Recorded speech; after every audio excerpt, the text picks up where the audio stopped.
Zahawi as his new chancellor after Rishi Sunak resigns. We are live at Downing Street. Recession fears grip the markets. The euro tumbles to a 20-year low. Oil steadies around $100 a barrel after yesterday's 8% plunge. Plus, chipping away, the White House is said to pressure chip equipment maker ASML to cut sales to China as it looks to curb Beijing's influence. Now, Tom, let's take a look at the futures. Yesterday was quite a volatile day. It was a huge day on the currency markets. Today, things are stabilizing a lot, but if you look at oil, it can't really get above $100. If you look at the FTSE 100 futures, again, it's quite oil-rich in terms of the index gaining 1.2% for the futures, and we'll see how we end up the rest of the trading day. And you're right, oil and the energy complex was a major drag across European equities. Yesterday, we saw losses of a little over 2%, and then the volatility expressed within the US session, down at 2%, and then ending the session stateside, just eking out some gains. The Nasdaq performing more strongly, though, as tech came back. In terms of how things are opening up this Wednesday morning, then across Europe, gains of a little over 1% on the Spanish IBEX, up 82 points. The FTSE 100, with all the politics of the UK and Boris Johnson's fate back squarely in focus, you're seeing gains of 1.2%, up 83 points. Again, the change around the Chancellor of the Exchequer, of course. And when it comes to France, solid session so far, just in the first few seconds as well, of course. 1.3%, gaining 77 points on the CAC 40. Let's move it on, see how things are playing out across these assets then. And Francine pointed out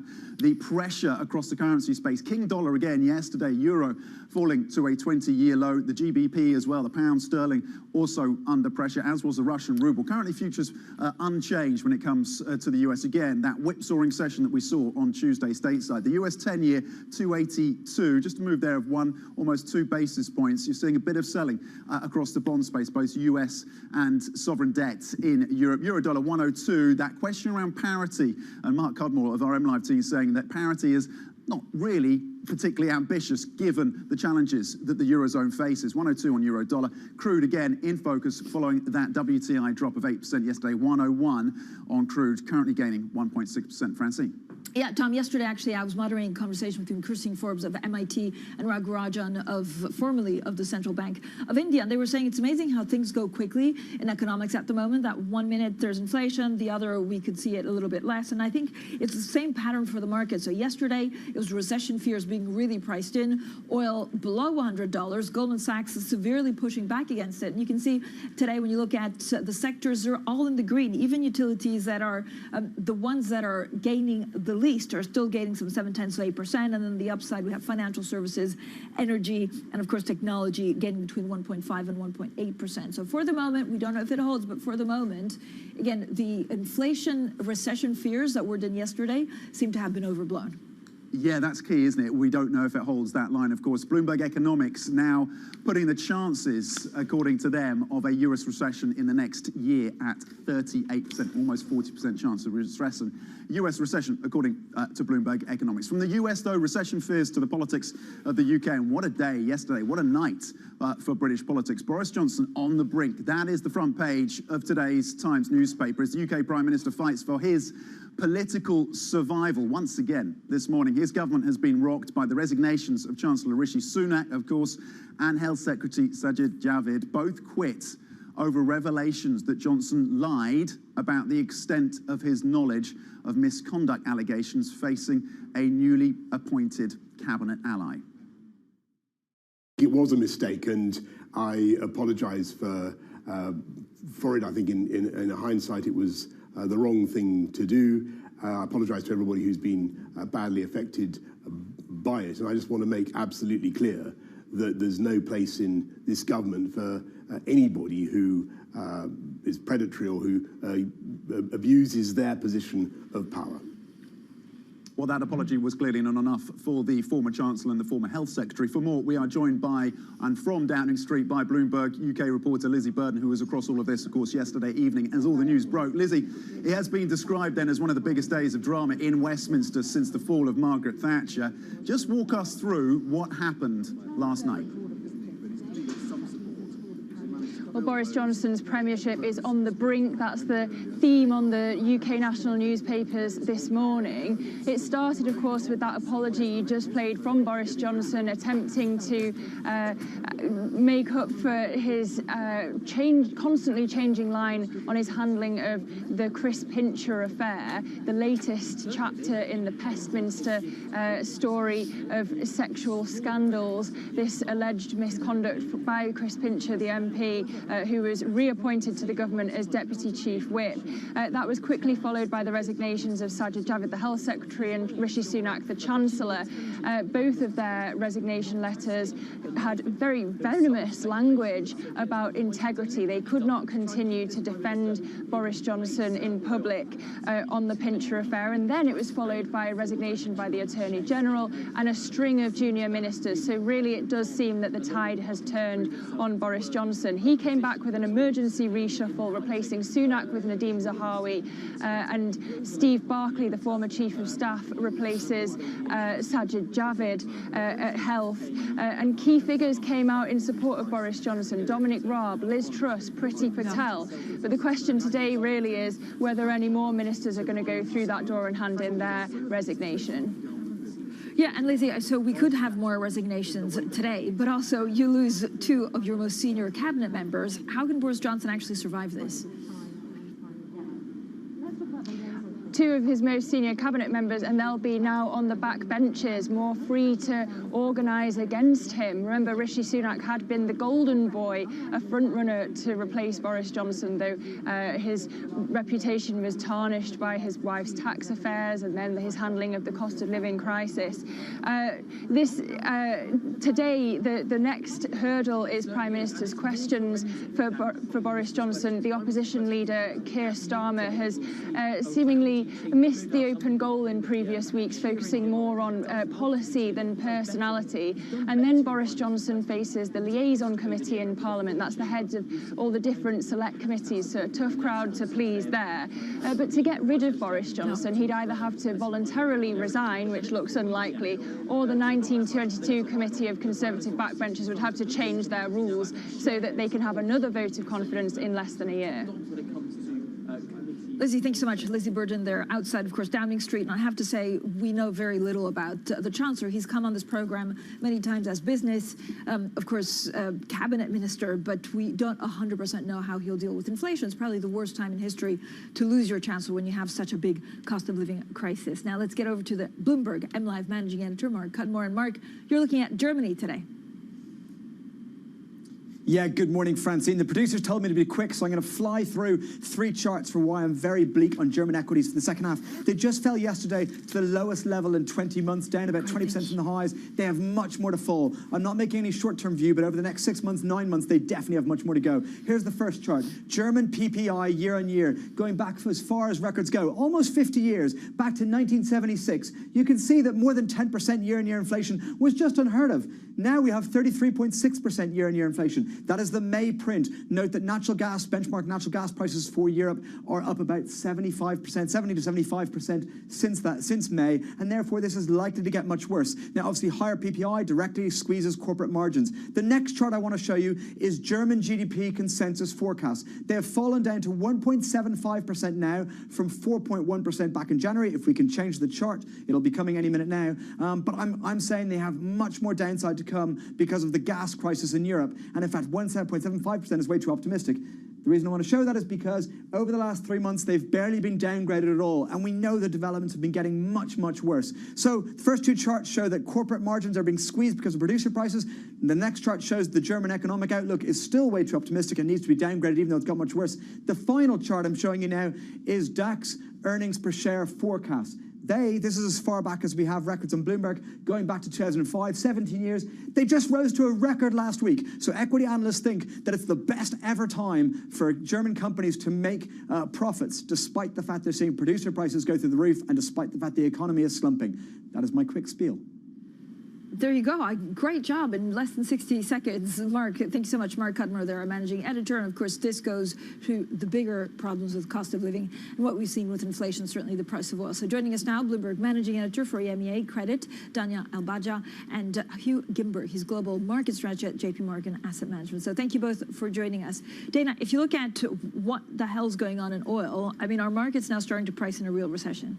Absolutely. I mean, and what you're seeing every single day is this volatility that one day there is this massive conviction that a recession is coming, and the next day there's concern over central banks raising rates. So pricing both of those in is quite hard, but I think what we saw yesterday is this feeling of, you know what, the recession risks haven't quite been priced in as well as we should have seen them. Yeah, an 8% drop on WTI, a bit of a rebound in the session today. Hugh, let's bring you in at this point. Hugh Gimber, Global Market Strategist at JP Morgan Asset Management. Good morning. Thank you for joining us.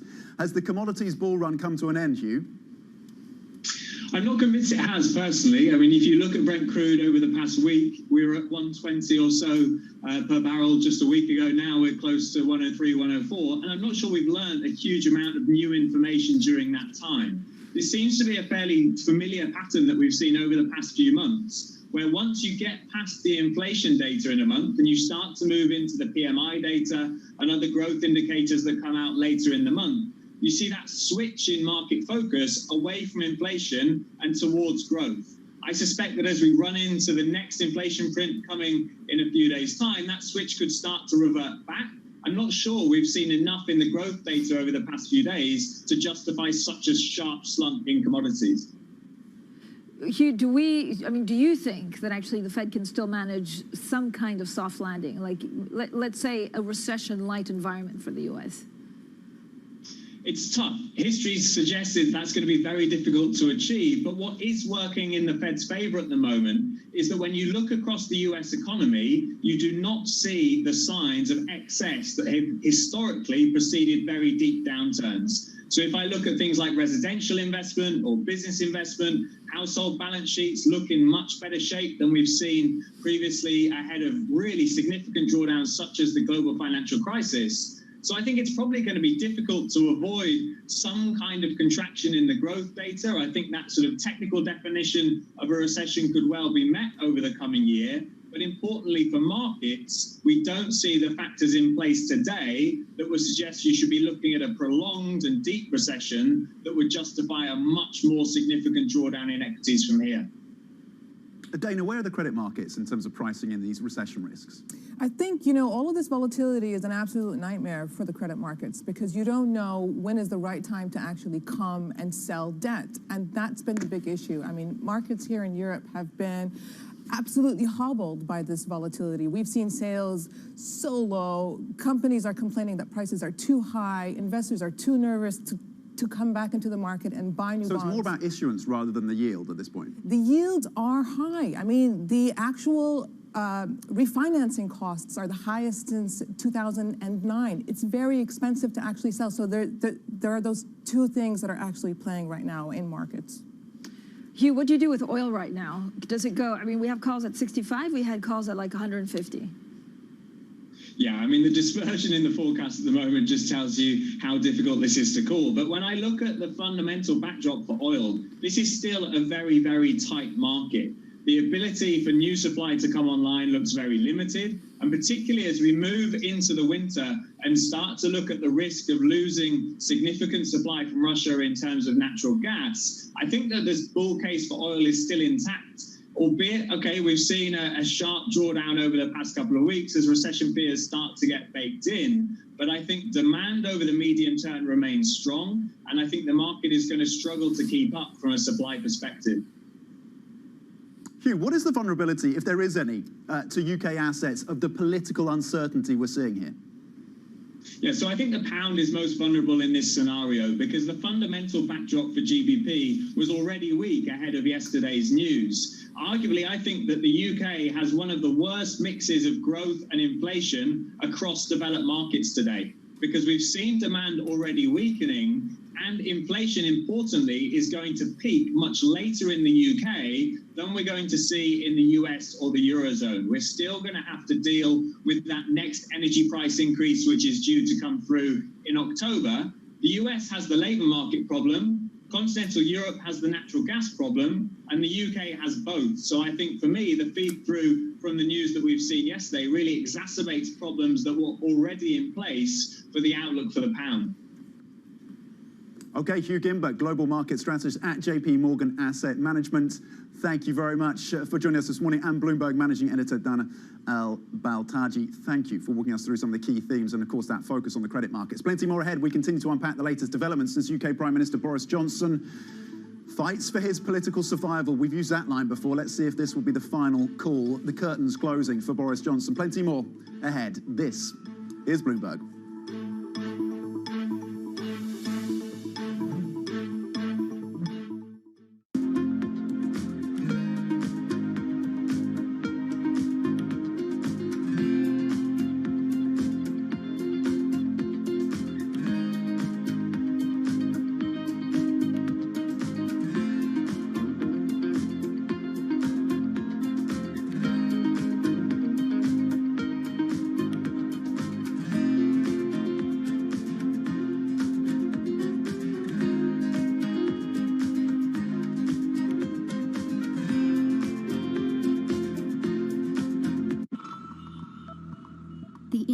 city of Jamnagar is a money-making machine for Asia's richest man, Mukesh Ambani. His company Reliance has the world's biggest oil refinery complex here in the city. Jamnagar is also where Ambani is making his newest bet, a $10 billion investment in green energy. His ambition is closely aligned with the Indian government's plan to reach net zero emissions by 2070. But Ambani is not alone. India's second richest man, Gautam Adani, has committed $20 billion of investment over the next decade. But India's massive dependencies on fossil fuels have some environmental advocates questioning the realism and sincerity of those green ambitions and those of its two biggest billionaires.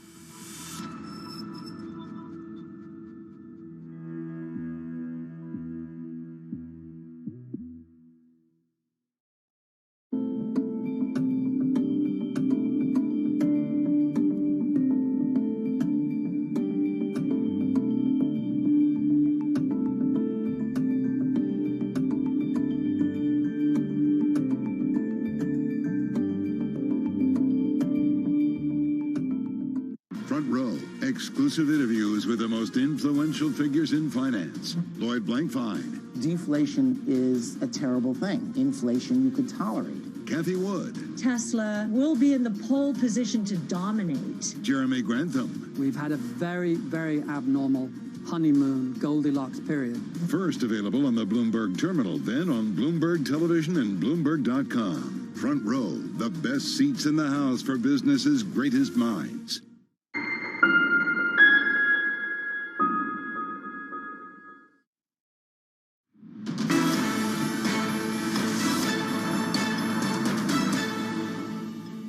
Welcome back to the Open, everyone. 17 minutes into the European trading day, and you can see we're actually holding on to gains with the European Stoxx 600 gaining some 1.3%. Now, a lot of the focus, of course, is on the UK. Not really a market-moving event, but certainly one of the biggest stories out there is whether Boris Johnson can survive what we've seen so far with the cabinet reshuffle. Two senior members, of course, leaving. Stocks in general seem to be brushing off fears of this economic downturn that started to be priced in yesterday. We see where we end up at the end of the day. day, Tom. Yeah, let's check in on some of the movers now. The geopolitics, the overlap there when it comes to the chip maker ASML, of course, based in the Netherlands.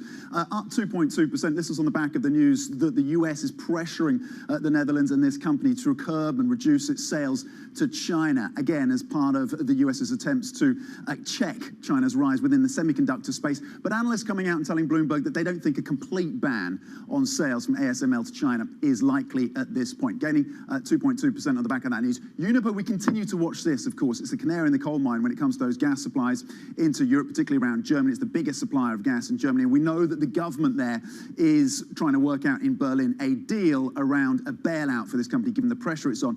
Down 5.2%. It's a bailout that could be worth about $9 billion US. Continue to monitor that story. Justy, a bit of optimism now for this takeaway company that's, of course, been under pressure over the last 12 months or so, gaining almost 14% on the news that they've done a deal with Amazon. Amazon expects to take about a 15% stake in their business of Grubhub and a partnership stateside. Francine. Now, Tom, in the last few hours, we've also learned that the OPEC Secretary General, Mohammed Barkindo, has died. He took the top job at OPEC in August 2016 and was expected to step down this month. I had the great pleasure of meeting him many times. He always had a wonderful sense of humor.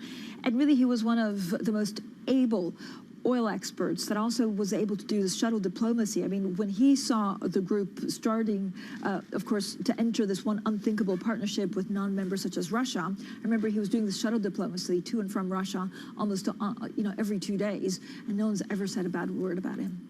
Okay, there we go then. The loss there of OPEC Plus of Mohammed Barkindo. Coming up, we talk UK politics and the resignations that, of course, are rocking Boris Johnson's government. We're going to talk to John Curtis, Professor of Politics at the University of Strathclyde, and really few people better placed to discuss this unfolding story. That interview is next. This is Bloomberg.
Crypto, you have a world of young people that want their own financial system and their own culture. And it is very powerful, and I'm a big believer in it.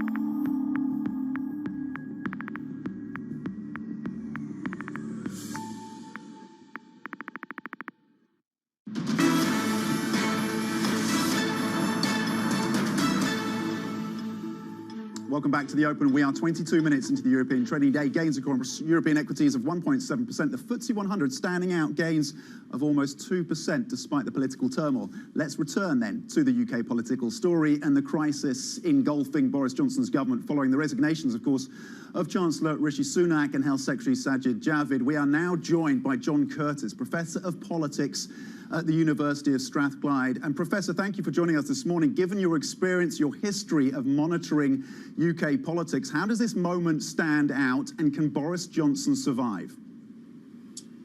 Well, it certainly stands out as one of the more dramatic moments. Prime ministers have lost chancellors before now. Margaret Thatcher suffered that fate with the resignation of Norman Lamont. But the truth is that losing two senior ministers certainly meant that for an hour or two, we were just wondering whether or not this was a revolt of the wider cabinet of the kind that eventually brought down Margaret Thatcher in November 1990. Now, that's proven not to be the case. I think the fact that the Prime Minister has been able to put new people in place into the two vacant positions, including, crucially, Nadhim Zahawi as the new UK Chancellor of the Exchequer, means that at least for the next few hours he is safe. But probably what you do now have to watch is what's going on inside the Conservative Parliamentary Party. But Professor, when you say he's safe for the next few hours, I have to say, I mean, I'm sure if he's watching, it probably fills him with dread. How do you see this happening? Is it a vote of confidence, or will he just leave elegantly? No, he's not going to leave elegantly. That much is clear. I mean, the line out of 10 Downing Street this morning is that he wants to carry on, wants to try and help the country get out of the difficulty it's in, etc., etc. This is always the line that he's pursued at this point in the various dramas of his premiership. What you have to watch is the mood inside the parliamentary party. Professor, I'm just checking to see if we still have you. It seems like the technology has failed us during this interview. It does happen sometimes on live TV. Speaking there, of course, to John Curtis, Professor of Politics at the University of Strathclyde, saying Boris Johnson, the Prime Minister of the United Kingdom, is safe, at least for the next few hours. Yeah, so first of all, we've interviewed the former business secretary for, a couple of times. It's unclear. We know that he wants to cut taxes. We have a great story on the Bloomberg terminal saying, look, he plans to cut taxes faster than his predecessor, Rishi Sunak. But if you think about the health of the UK economy, with this huge inflationary problem, I know they worry about growth and they worry that they're going to a recession, but is it really the right time to cut taxes to add that inflationary pressure?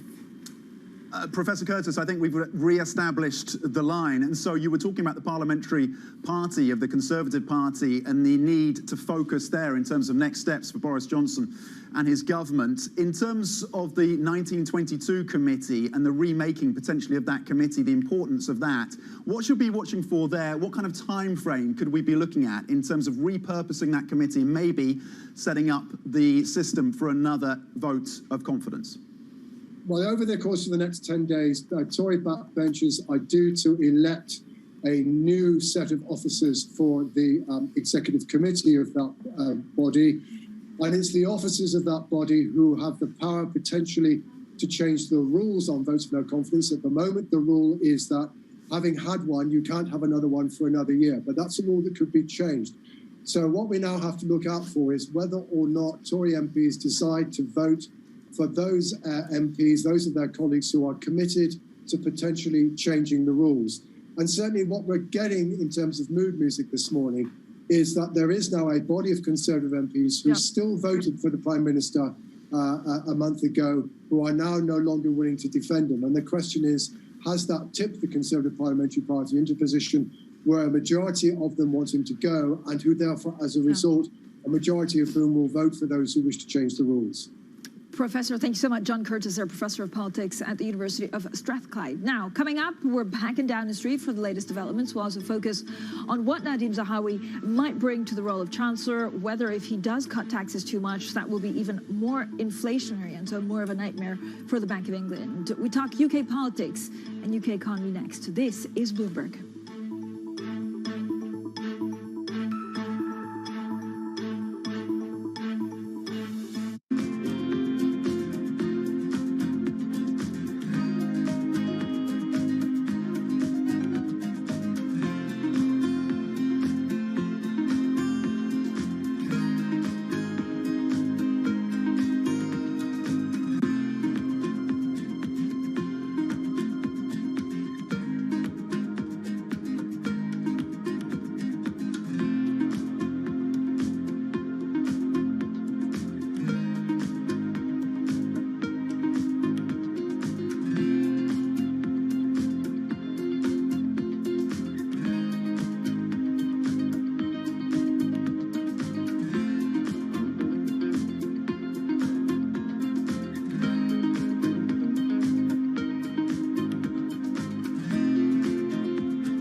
nuestro estudio, en nuestro experimento, no hemos pintado todos los edificios de blanco, sino estos más asequibles de pintar.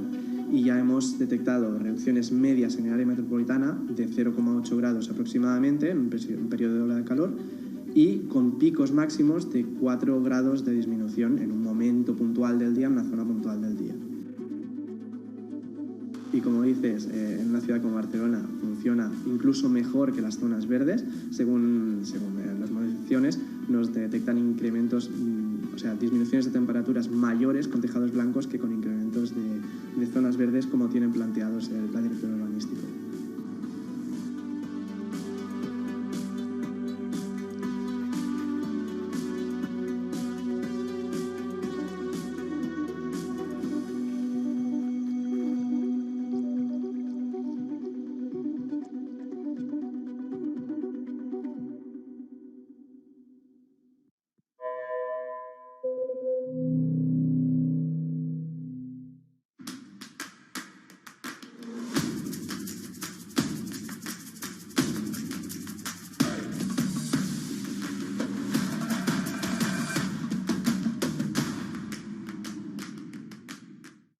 I think that it's hard to put your head around any narrative. Let's just be honest. We've had sort of a shift in, are we in some sort of stagflation fears moment? People were talking about that all day yesterday.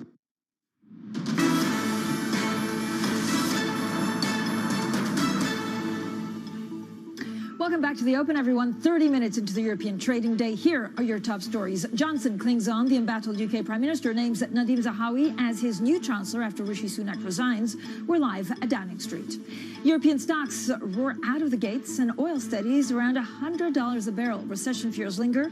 The euro tumbles to a 20-year low. Plus, chipping away, the White House is said to pressure chip equipment maker ASML to cut sales to China as it looks to curb Beijing's rise. So, Tom, if you look at the markets, yesterday was an ugly day.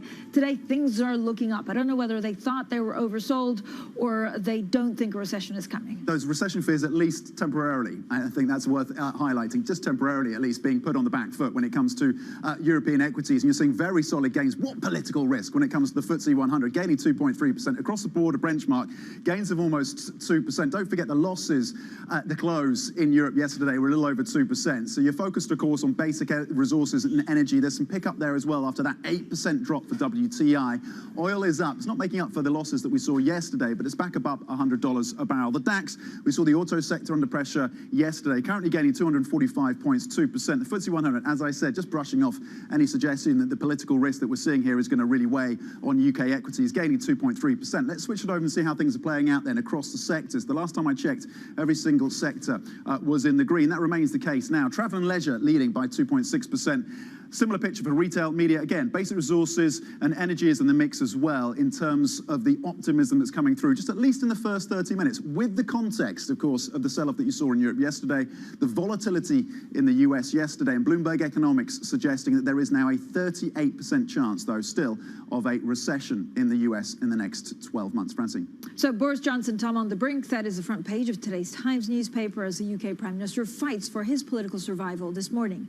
His government has been rocked by the resignations of Chancellor Rishi Sunak and the Health Secretary Sajid Javid. Both quit over revelations that Johnson lied about the extent of his knowledge of misconduct allegations facing a newly appointed cabinet ally.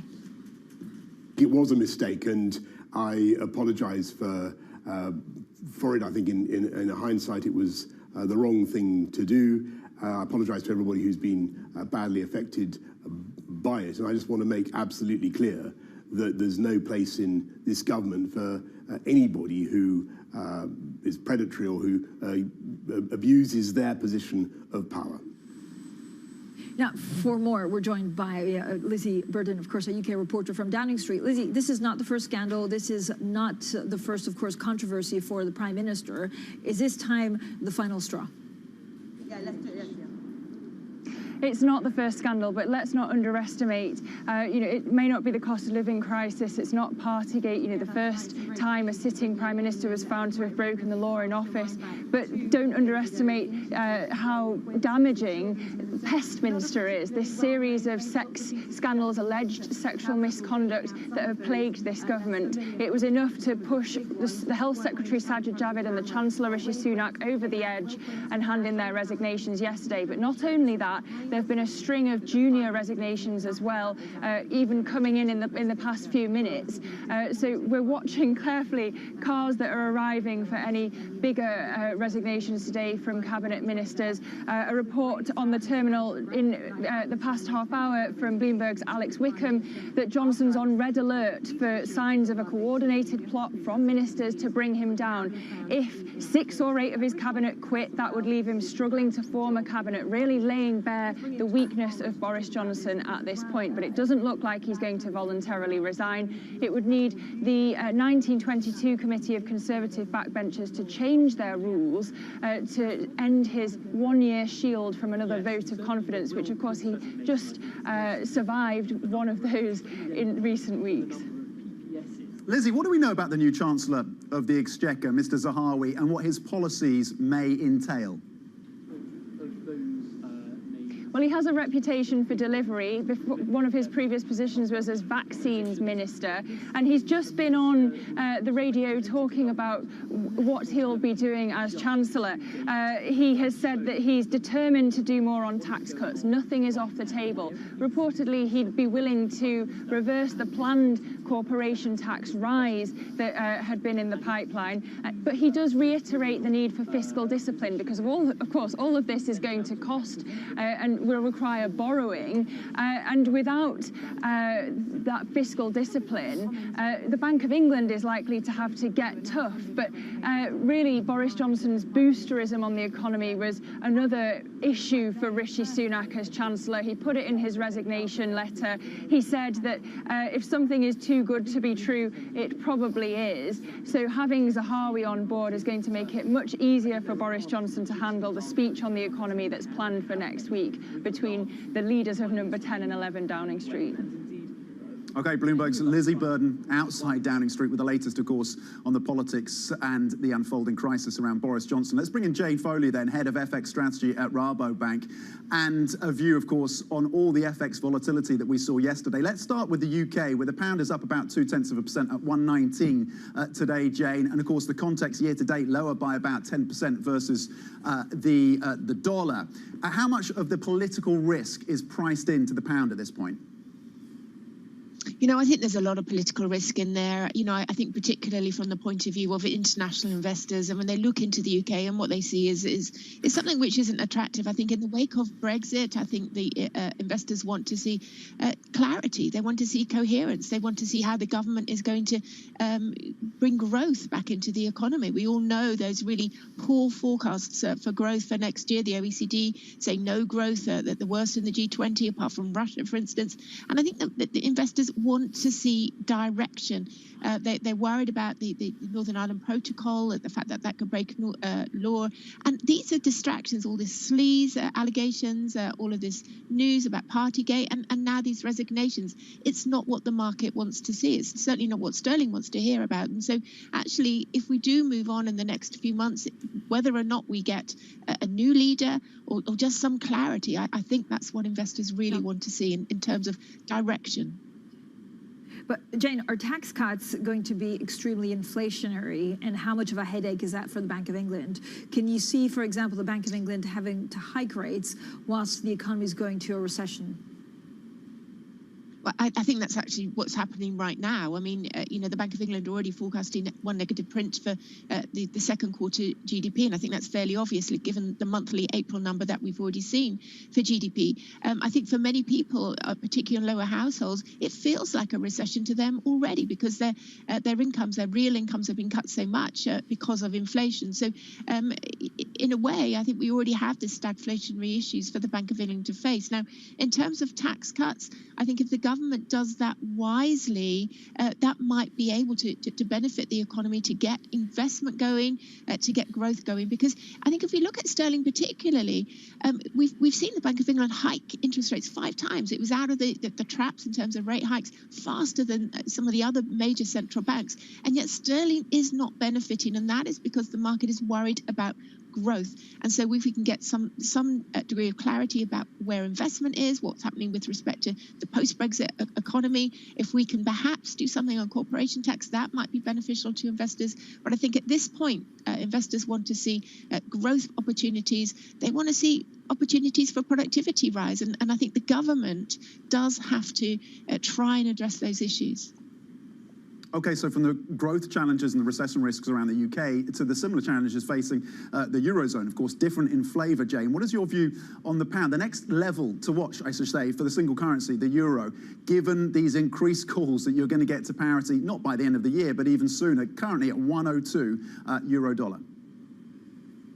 Well, the parity is now really quite close. And I think unless euro dollar can get above that 103.5 level, perhaps by the end of the week, it could instead drop to parity. And I think we can all see at the form of those risks. I think we've been able to see the form of those risks are facing the Eurozone for a while, because it's all linked to energy security. And I think some of those issues really attacking the euro this week. And many commentators like ourselves now believing that recession perhaps is really what's around the corner for this winter for the Eurozone, based on the likelihood that energy prices, gas prices, will be very high. We've seen some horrible warnings from the German economy minister last week about the potential for rationing for industry for Germany. If we get that in Italy too, it's difficult not to think in terms of recession for the Eurozone. And of course, if we're in recession, well, that tends to highlight the cracks in the Eurozone structure, and that is, of course, fragmentation issues are likely going to come to the fore. And all of that is tricky for the ECB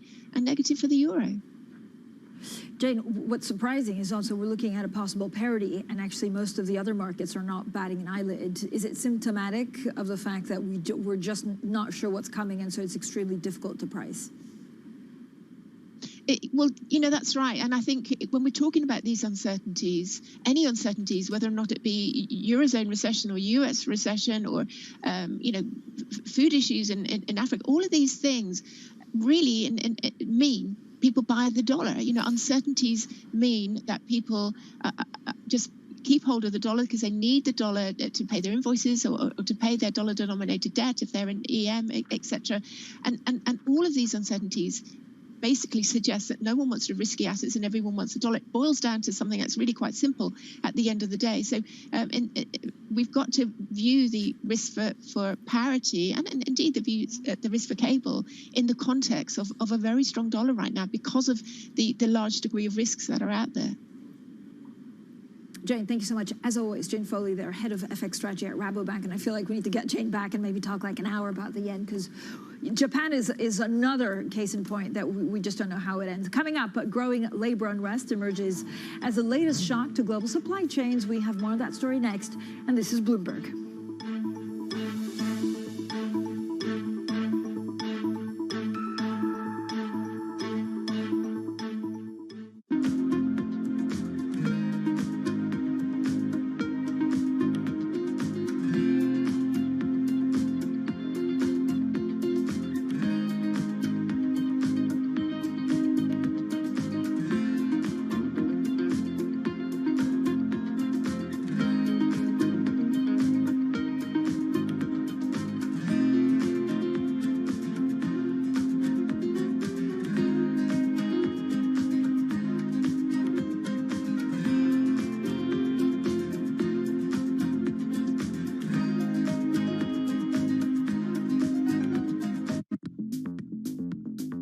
When you think of cutting-edge technology at sea, you might be thinking of stuff like this. But there's an incoming revolution on the high seas that isn't quite as sexy, but could be significantly more impactful.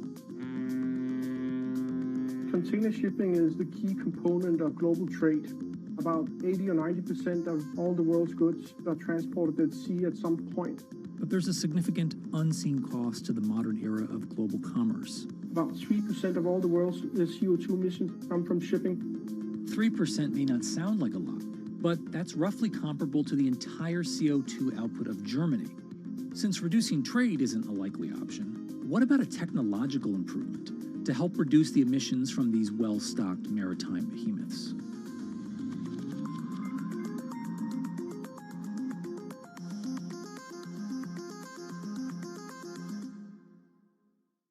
Bloomberg has enhanced search on the terminal to deliver what you need when you need it. Now, you can simply type phrases in everyday English in the command line.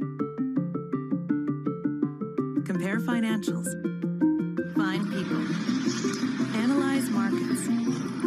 You can enter phrases or ask questions. What do you want to know today? Ask a question or visit SearchGo to find answers now. Mercedes-Benz is on a path towards CO2 neutral mobility, so we have to switch there, and really we're going to step by step electrify everything. And what does that mean? Combustion engines get electrified.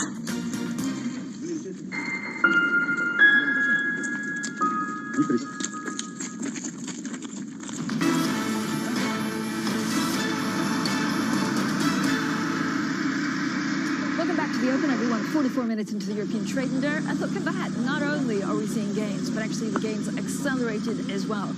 European stocks, higher sentiment does remain fragile in certain parts of the market. There are still growing signs of global economy slowdowns. But you know what? The market is brushing it off today. And they're on a high. It's remarkable. The FTSE 100, look at that, up 2.4%. So much for any political risk on the FTSE 100. We've been talking to our guests. They say any political risk is going to be expressed in the pound. And we know there's a bit of a pickup today. But of course, we were looking at and talking to Jane Fowler about the broader pressures on sterling going forward, given the dynamics around the economy here. Yeah, and there's a kind of feeling, well, it's Boris Johnson. It's like Tefal, nothing sticks to Boris. him. Now, global supply chains have been in turmoil since the onset of the pandemic, initially due to companies and consumers stockpiling, and then exacerbated by Russia's invasion of Ukraine and China's strict COVID lockdowns. But now there's another supply-stressed culprit emerging, and that's labor unrest. It's also something that Michael Burry, the investor, of course, made famous by The Big Short, is warning of. He says shortages of blue-collar workers is, quote, raising long-term inflation's floor. For more, we are joined by Bloomberg's trade and supply chains czar, Brendan Murray. Brendan, what is the next phase of this supply chain crisis?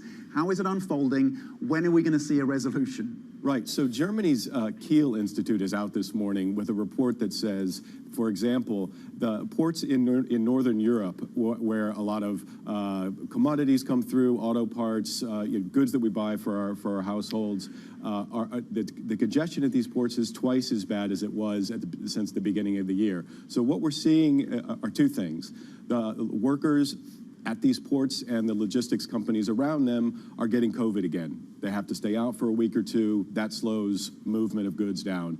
They're also going on labor slowdowns or mini strikes, and those are also adding to the disruptions. And we're seeing disruption after disruption at airports, and even on the U.S. West Coast, there's some rumblings of some potential slowdowns there. I just love your titles. Do they just add all the mess? Like, are you going to be, UK politics, trade and supply chain? Brendan, when you look at, ports around the world, I mean, U.S. stocks is also, slightly different. Like, how do we, because of recession fears, how will it all change? Yeah, the recession, in an ironic way, I suppose, will actually bring some relief to supply chains. The fewer goods moving through the system, being traded globally, will let some of the pressure off. Just how deep it goes is the big question. If we get a mild slowdown, we could see supply chains kind of rebalance. If not, if we carry through this busy time of year, then we can continue to see higher costs and delays for the things that we purchase, from cars to iPhones. And what we didn't have at the beginning of this year were the labour disruptions that you've outlined for us. What are you monitoring on that front? We're looking here in the UK potentially of a summer of strife when it comes to all these strikes that are being planned. What's happening across the continent, in the US as well? When do we expect those labour disputes to be resolved, if at all? They seem to be flaring up by the day. I read somewhere recently that the petrol employees at Heathrow Airport are going to go on strike next week or the week after. That'll slow down, obviously, our summer travel plans, but every airplane, the bottom half of it is filled with cargo, and a lot of that cargo has to go somewhere. And if it doesn't go on a plane, it's going to go on a ship or a truck or rail or some other way. So it just compresses the pipeline of global trade even more, which, as I said, raises costs and increases delays.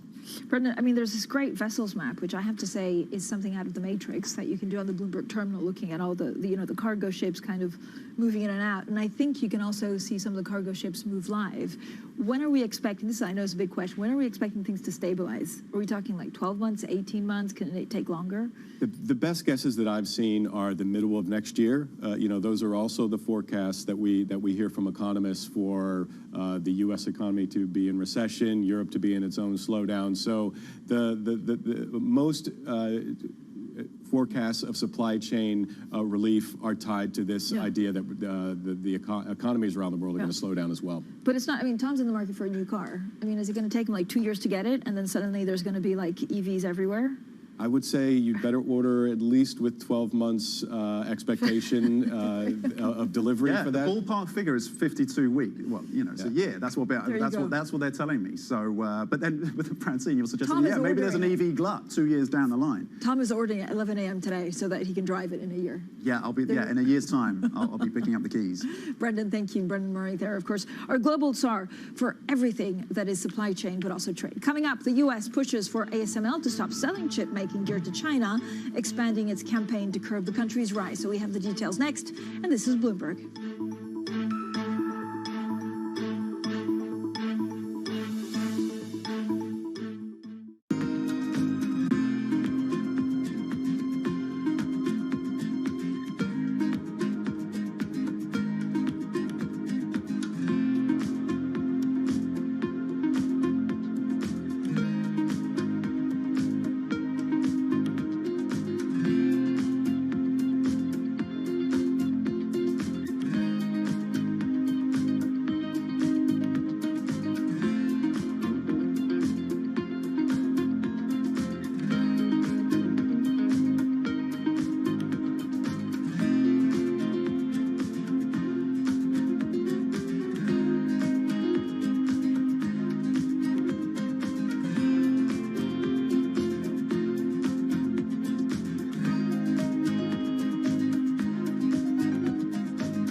Energy prices and a short supply of key chemicals that produce synthetic fertilizers are sending pig, cow and horse manure prices soaring. Even human waste is in demand as farmers hunt for alternatives.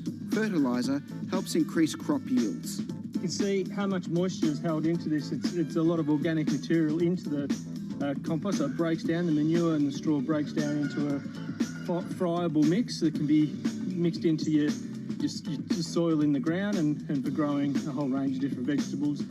Holds the nutrients in, holds the water in, and it really increases the kind of biodynamic profile of the soil.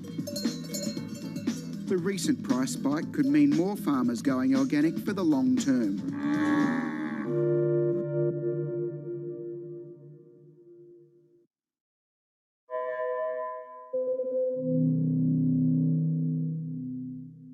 BSO Now is your online home for weekly Boston Symphony Orchestra and Boston Pops performances. See new concerts that go behind the scenes, plus acclaimed archival concerts. Visit bso.org/now, where the music plays on. BSO season sponsor, Bank of America.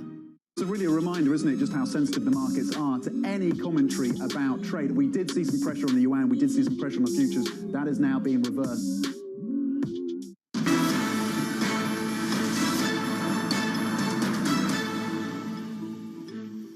Welcome back to the Open. 52 minutes into the European trading day this Wednesday. We're looking ahead to the FOMC minutes. The concerns about recession, of course, rippling through the markets yesterday, dragging European stocks lower by 2% at the close. But currently you're seeing gains of about that much across the benchmark. The standout being, interestingly, the FTSE 100 gaining 2.4%. Every single sector is in the green. Let's check in on some of the individual corporate stories as well, because ASML is part of the mix, certainly. We'll get to that shortly, in fact, because we're going to check on the daybook, Francine, and what else is on the agenda. Yeah, let's take a look at some of the events that we're following today. At 10 a.m. UK time, we'll have the latest retail sales data from the euro area, and that's, did I say euro area? That's like Wednesday. Bit of an echo. This is what happens on a Wednesday. That's followed by Ireland's unemployment rate at 11 a.m. UK time.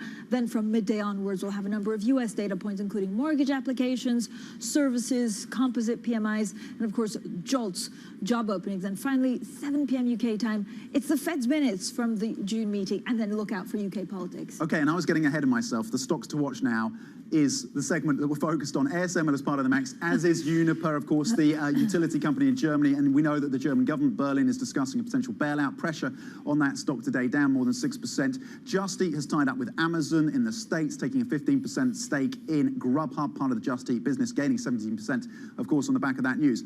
ASML, this is fascinating, the semiconductor equipment maker based in the Netherlands, under pressure from the US to restrict and curb some sales to China. China saying this is terrorism, technological terrorism is the line just in the last few minutes from Chinese officials.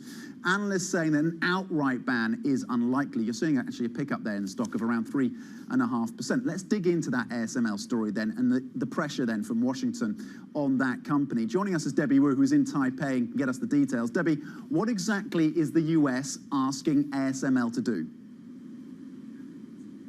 So the U.S. wants ASML to restrict its China business further. And what's happening here is Washington is asking the Dutch firm to stop selling its mainstream chip-making machine called ARF Emerging to China. This is a machine that's one generation behind the most cutting-edge chip production equipment called EUV, but it is still indispensable in the production process for less advanced chips used in everything from cars, phones, and PCs. And if China's access to these emerging lithography machines is cut off, it will become quite challenging for China's to fulfill its ambition to create a world-class chip industry at home. So no wonder the Chinese Foreign Ministry had a very strong action just earlier. Debbie, so what are the implications exactly of this move? So we have seen ASML's and the shares of ASML and then Nikon have fallen. ASML fell overnight in the U.S., while the shares of Nikon, ASML's rival in this space, fell more than 8% at one point. But at the same time, we see that Chinese domestic equipment makers, their shares have gained a lot today to show that China is determined to accelerate the pace of building its own chip equipment as well. Debbie, thanks so much, Debbie Wu there, and of course we'll continue looking at some of the chips and how long it takes to arrive. It's amazing, Tom. I feel like for the last 18 months we've said, oh, it'll get better, it'll get better, it'll get better. But actually, some of the wait and the lagging to get access to these chip makers has lengthened instead of shortened. And there seems to be always something else, as Brenda was outlining for us, when it comes to supply chains. We hadn't expected, of course, or many hadn't expected, the war in Ukraine, February the 24th. That happened. The impact there. Now the strikes, of course, from labour in terms of unions, whether it's in the US or Europe, that impacting these supply chains as well. But you're absolutely right. There'd been an expectation. In fact, some would come out and say you're going to see a semiconductor supply glut. Yes. At some point. Which we could see. We could see. But further down, maybe. Further down the line, whether that brings us into 2023 or not, the implications, of course, for autos and other sectors. Yeah, and of course, this has a huge implication of inflation, how you read inflation, and it just complicates things a little bit more for central banks. Yeah, checking in on these markets, you're seeing some decent gains across the European space, 1.9% after the losses of a little over 2%.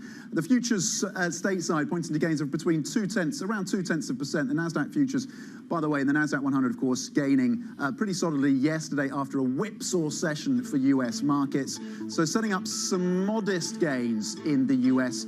Here in Europe, gains of close to 2%, 1.9%. Surveillance Early Edition is up next. This is Bloomberg.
When you think space, you probably think one space agency that travels under the radar is ESA, which is surprising considering what the European Space Agency has achieved and how vital it is to the global space industry. We've collaborated with pretty much everybody who is involved in space exploration. But ESA wants to be a leading force in furthering humanity's mission into space. Commander Ground, do you copy? Copy. If we want to have successful human missions to Mars, we are going to have to learn to live and work off-world in a different way. The place where we are going to learn to do that is on the moon. Can ESA help humanity take its next giant leap? Access the financial world on demand. Hear from leading economists, policymakers, and industry experts via live and on-demand webinars, only from Bloomberg. Start exploring to see what's moving the markets. Visit Bloomberg.com/webinars.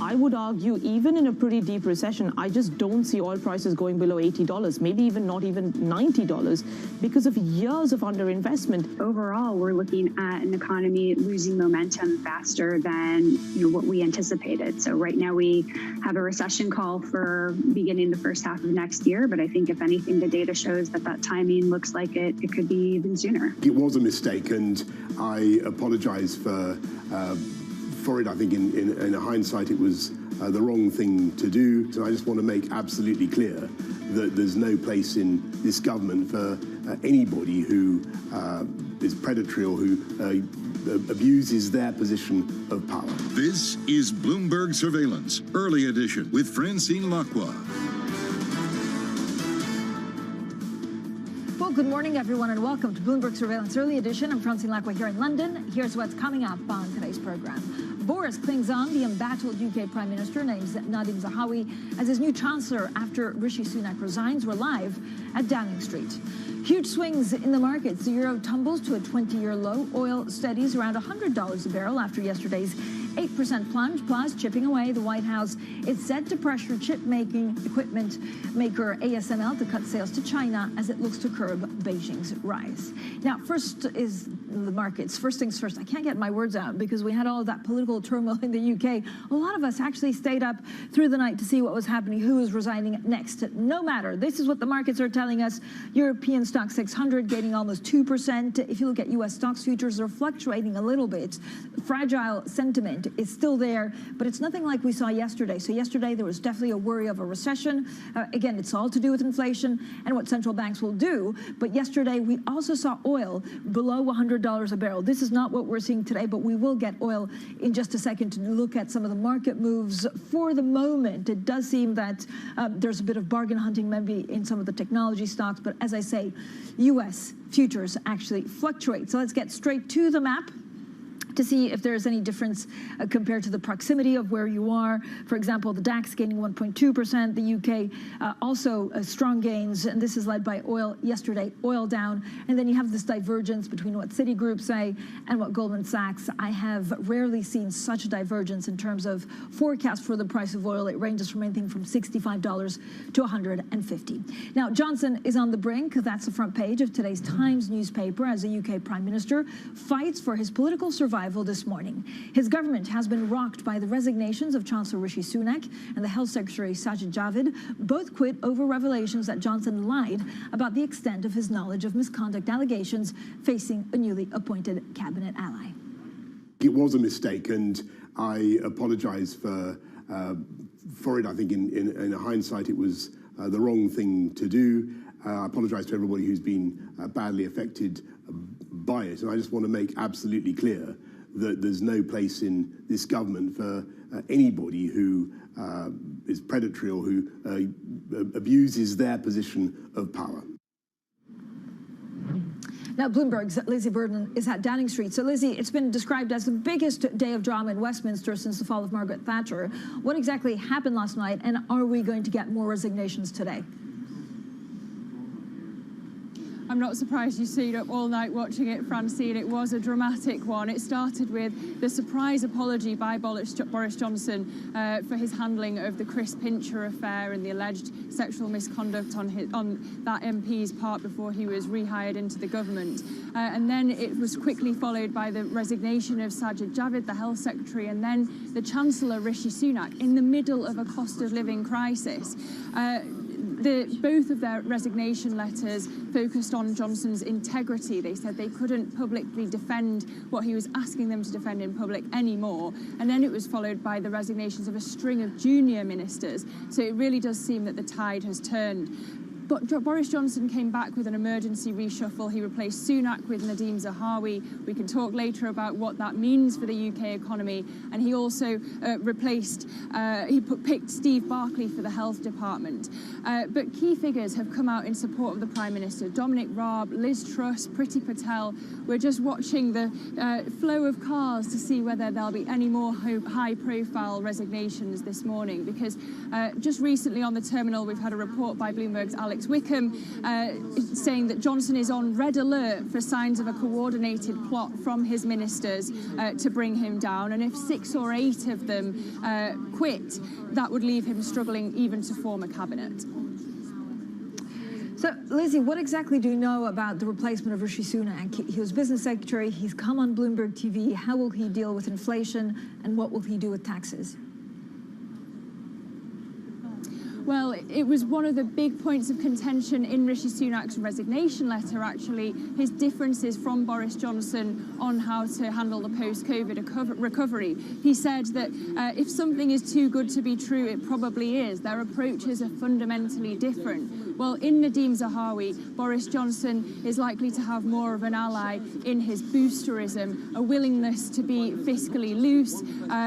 Boris Johnson said yesterday that he's reported to have told MPs that tax cuts could now be on the way. Zahawi reportedly is perhaps willing to reverse the plans for a corporation tax cut that was down the line. He was speaking earlier. He said that he still is determined to be fiscally responsible because, of course, all of this is going to require borrowing, and the Bank of England is going to be really watching out for how loose this government will be fiscally because of the consequences for inflation.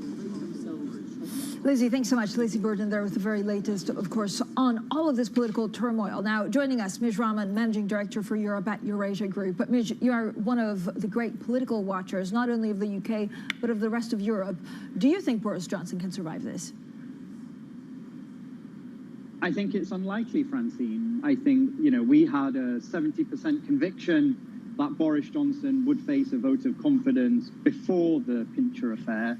There's obviously upward pressure on that number now as MPs manoeuvre to amend the rules to enable a confidence vote before the July recess. I think the likelihood that that happens is quite substantial. We were at 80% conviction that Johnson would not lead the Tories into the next election, and I think there's obviously upward pressure on that number in light of what we've seen over the course of the last 12 to 24 hours. But, Mij, so game theory out for us. What do you think happens? Is it a confidence vote? I mean, theoretically, they can't cast another, they can't, do another one unless they change the law. Or is it just more resignations and he'll decide to go? I think it's probably a combination of both, Francine. So I don't think we will see senior cabinet resignations now. I think the moment for that has passed with Sunak and Javid's resignation yesterday. We're seeing more PPSs and junior ministers resigned this morning. I suspect that trend will continue. I think the big piece to watch now is the vote of confidence in Parliament, and that I think is really, I just think, a question of timing. Does it happen before the July recess or does it happen after? Remember, Francine, we only need 32 MPs to switch their vote from how they voted around a month ago in order to depose Johnson, for there be a majority to remove him. So, you know, can 32 MPs switch sides on the basis of these unforced errors that we're now seeing again? You know, this was a totally unforced error, something Johnson could have got in front of. He's lied about it again. I don't think that number 32 is unachievable. I think it's quite likely. The key question is timing. But does it make a difference if it's before the summer recess or afterwards? If you do it now and if it's pushed now, is it more likely that actually the Prime Minister is out? I think there's certainly momentum behind doing something immediately. You know, there will be changes to the makeup of the 1922 committee. That's going to serve as a proxy of whether we see a vote of confidence take place before recess. But even after, Francine, there's going to be a number of challenges the government's going to be dealing with. The cost of living issue is not going to be getting better. You've been talking with Lizzie earlier about the inflationary and the dynamic there on inflation in the state of the economy. There'll be the parliamentary inquiry into whether Johnson misled or not Parliament. That's also going to be a very difficult moment for him. So there's going to be a number of challenges down the track that suggest the parliamentary party is probably going to remain unhappy, and the concerns that they have are only indeed going to grow. So you know, there's a lot of discussion now this morning about tax cuts and whether the Zahawi is more likely to implement those. I think, you know, our base case is he won't get to. I think the government is so unstable, so inherently unstable. None of this policy or economic agenda, I believe, is going to see the light of day, because I think it will be overtaken by political events, whether now or, as I say, very early in the third quarter, when after the recess. So, Mitch, who do you think the next Prime Minister is? And actually, is it someone that's still close to Boris Johnson, or will that be a person that's unelectable or unchosen because they've stayed loyal to the Prime Minister?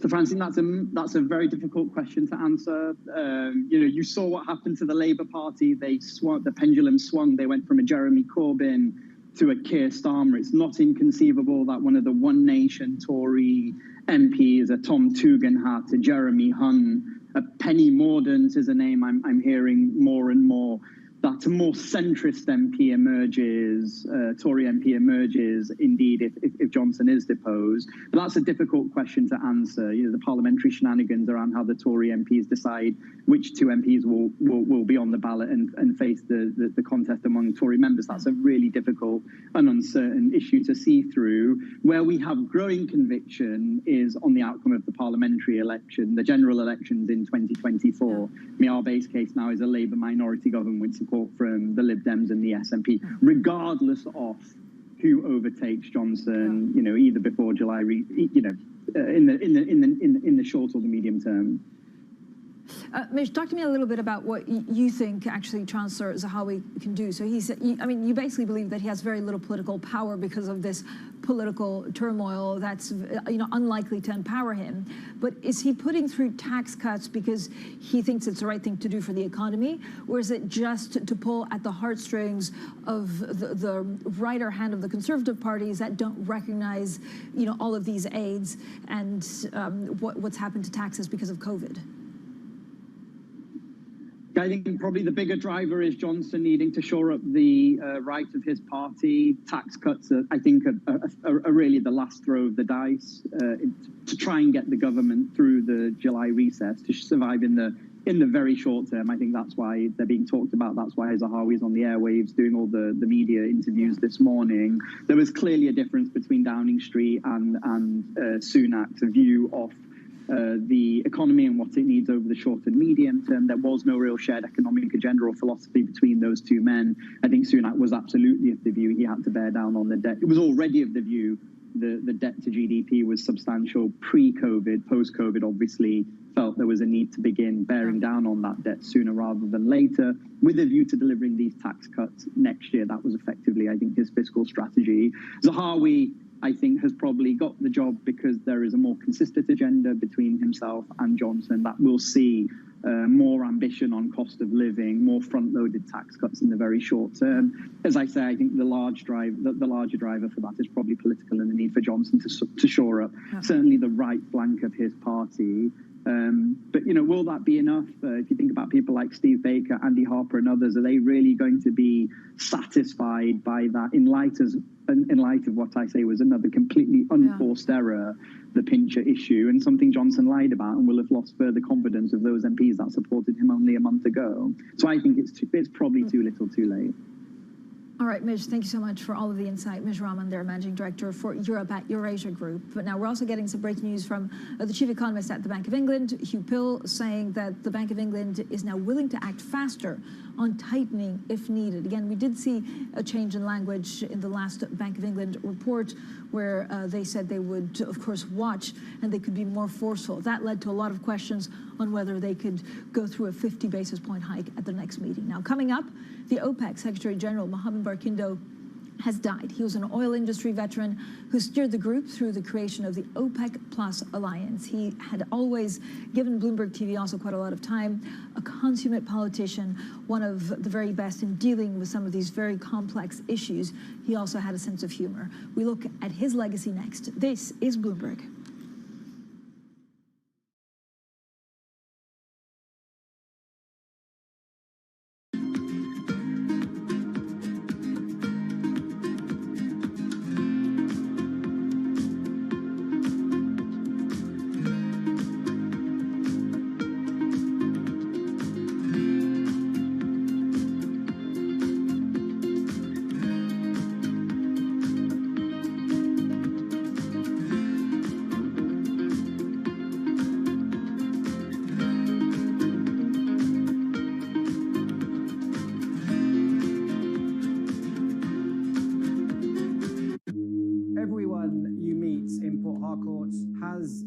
About what they call black soot caused by the manufacturing and consumption of these fuel products in the illegal refineries. Oil theft, known as bunkering, and the refining of its spoils is worsening the damage from decades of fossil fuel exploitation, creating one of the world's most severe ecological disasters. Our sacred forests, our homes have to give way to oil wells, and no one gets much benefit.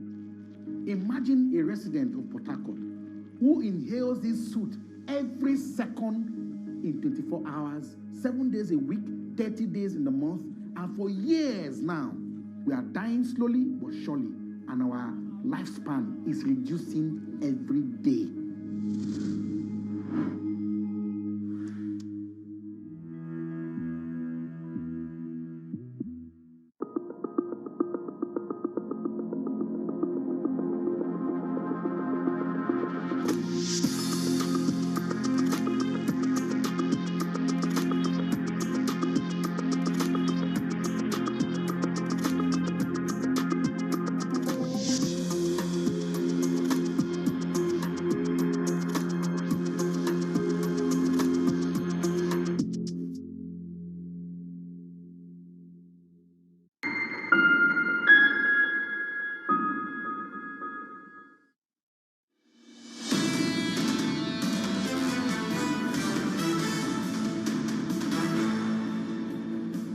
Economics, finance, politics. This is Bloomberg Surveillance Early Edition. I'm Francine Lacqua here in London. Now, the OPEC Secretary General, Mohammed Barkindo, has died in his native Nigeria. That's according to officials. Barkindo is an oil industry veteran who steered the group through the creation of the OPEC Plus alliance. Well, joining us now is Bloomberg's oil reporter, Paul Wallace, who's in London. Paul, first of all, I mean, he was a consummate professional. He, was very good also at the shuttle diplomacy to try and get everyone on board. I mean, it was no easy task in 2016 trying to get Russia to be part of the OPEC Plus alliance. What will he most be remembered for? I think it's for those things that you've just talked about, his ability to successfully go about shuttle diplomacy and to kind of get coordination and all these diverse nations in the OPEC Plus alliance on board with each other. So, you know, as I said, it's a very diverse set of nations. It's often very tense because they have competing policies and things when it comes to oil production. But he managed to do all that, to bring them together, and he was pretty much respected across the board, no matter whether it was with Saudi Arabia or Venezuela or who else. And I think that's what he'll be most remembered for. Yeah, I mean, he understood the markets. He was very easy to talk to. I remember one pretty memorable moment where he actually called into Bloomberg TV's newsroom to be put on air because the markets got it wrong. So he was also a kind of, you know, go-getter saying, like, I need to give this message to the markets because they didn't understand it. What does this mean for OPEC? It is a big blow for the body and for also the wider oil community. I mean, this did happen very suddenly. As recently as yesterday, he was in Abuja, the Nigerian capital, meeting the country's president, and we didn't know of any illness that he had. So it's definitely a shock. He was coming to the end of his 6-year tenure, and he was about to be replaced anyway by Kuwait's Haitham al-Ghais. So in terms of the succession, I think that will be pretty straightforward. I don't know whether they will bring forward al-Ghais's succession or just keep to the original date of next month. But in that sense, it won't be too complicated.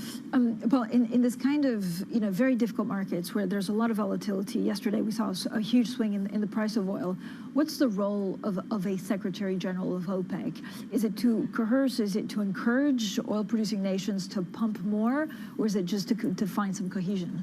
I think it's probably more the latter, to find some cohesion. I mean, ultimately what OPEC and OPEC Plus is about, according to Barkindo and other members of the group, is to create stability in oil markets. So what you saw yesterday, a roughly 10% drop, a collapse really in oil prices, is something that the group tries to avoid at all costs. It obviously gets blamed when prices run up as much as they have done in the past year, and people say that its members are just looking to make more money.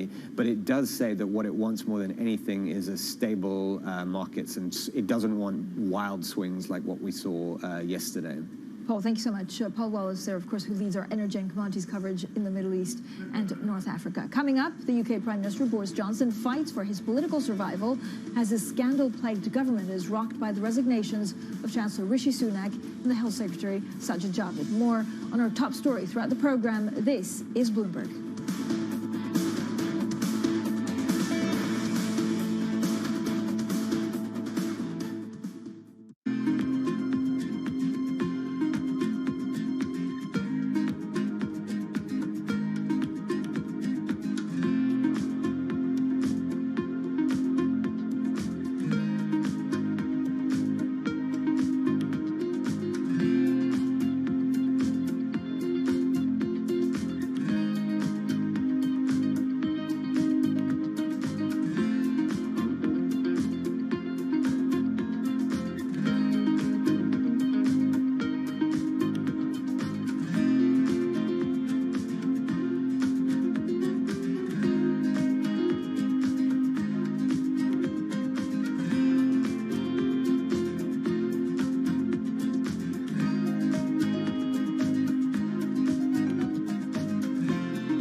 the Delhi airport, and behind me you can see SpiceJet 737 MAX aircraft.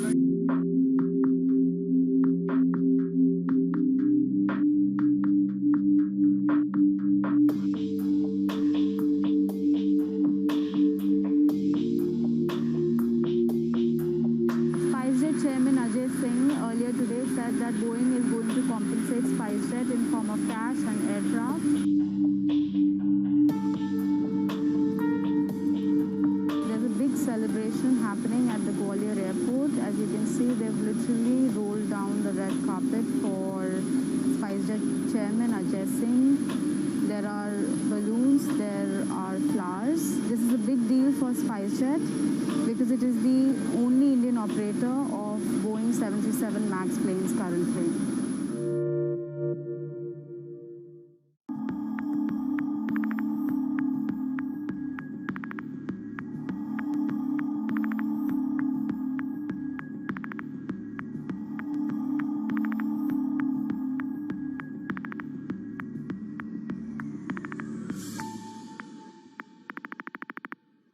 Stocked early enough all these precious materials you were just mentioning, and we were on the lucky side that our prognosis was spot on in a way, forecasting what kind of material we would need and what quantity we would need.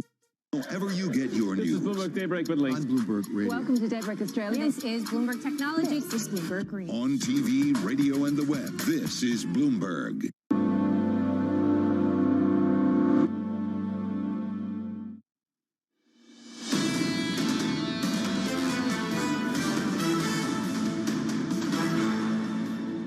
Economics, finance, politics. This is Bloomberg Surveillance Early Edition. I'm Francine Lacqua here in London. Now let's get straight to the Bloomberg First Word News with Leanne Gerrans. Hi, Leanne. Hi, Francine.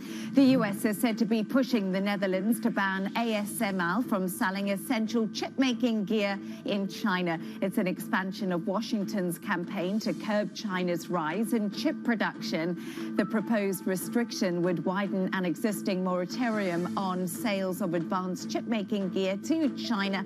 The Dutch firm is a leading maker of equipment for producing chips.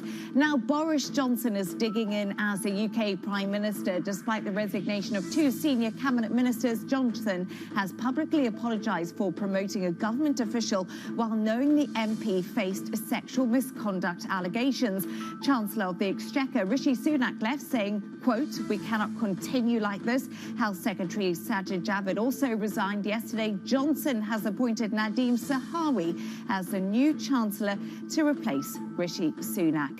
The US says Iran's rejection of a plan to return to the 2015 nuclear accord indicates it is not serious about negotiations. US State Department spokesman Ned Price describes Iran's demands as extraneous. Iran wants the US to remove the Islamic Revolutionary Guard from its list of terrorist groups. Progress towards a deal stalled back in March. Donald Trump exited the deal back in 2018. Now Shanghai is delaying the reopening of karaoke bars after one violated government COVID prevention orders. The Chinese city is carrying out mass COVID testing, covering half of the city through Thursday, following an uptick in cases. A rise in infections once again throws the government's zero COVID policy under the spotlight. Police have charged a man with 7 counts of murder over the mass shooting at an Independence Day parade in suburban Chicago. Officers say the 21-year-old legally bought 5 weapons, including 2 high-powered rifles, despite authorities being called to his home twice for threats of violence and suicide. Along with the 7 killed, 30 other people were wounded in that attack. Global news 24 hours a day, on air and on Bloomberg Quick Take, powered by more than 2,700 journalists and analysts in more than 120 countries. I'm Leanne Gerrans. This is Bloomberg. Francine. Leanne, thank you so much. Coming up, turmoil at number 10. We, of course, delve deeper into UK politics. This is Bloomberg.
When you think space, you probably think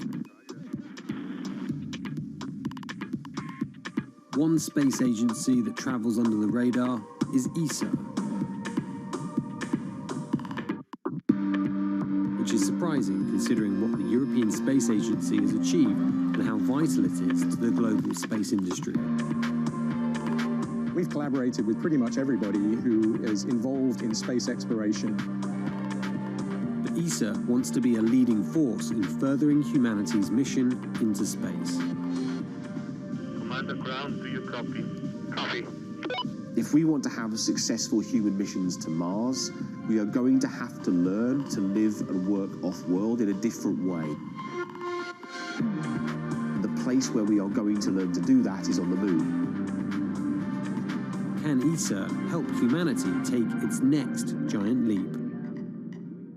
Lots happening on Wall Street. It's the basic law of economics. It validated what the market was already pricing. Need to catch up? This is Bloomberg Wall Street Week. I'm David Weston. We've got the information and insights. David, you just hit the nail right on the head. From businesses most influential and instrumental. And that's the way you run good risk management. It's a challenging dynamic. We could continue to see that kind of strength. Bloomberg Wall Street Week premieres Friday with replays all weekend on Bloomberg Television and Radio.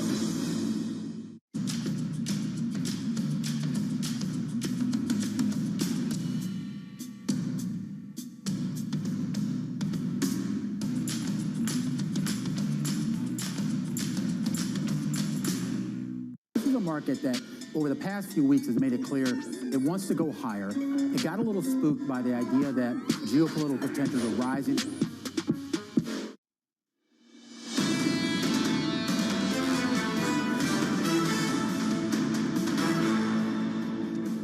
Boris clings on. The embattled UK Prime Minister names Nadhim Zahawi as his new Chancellor after Rishi Sunak resigns. We're live at Downing Street.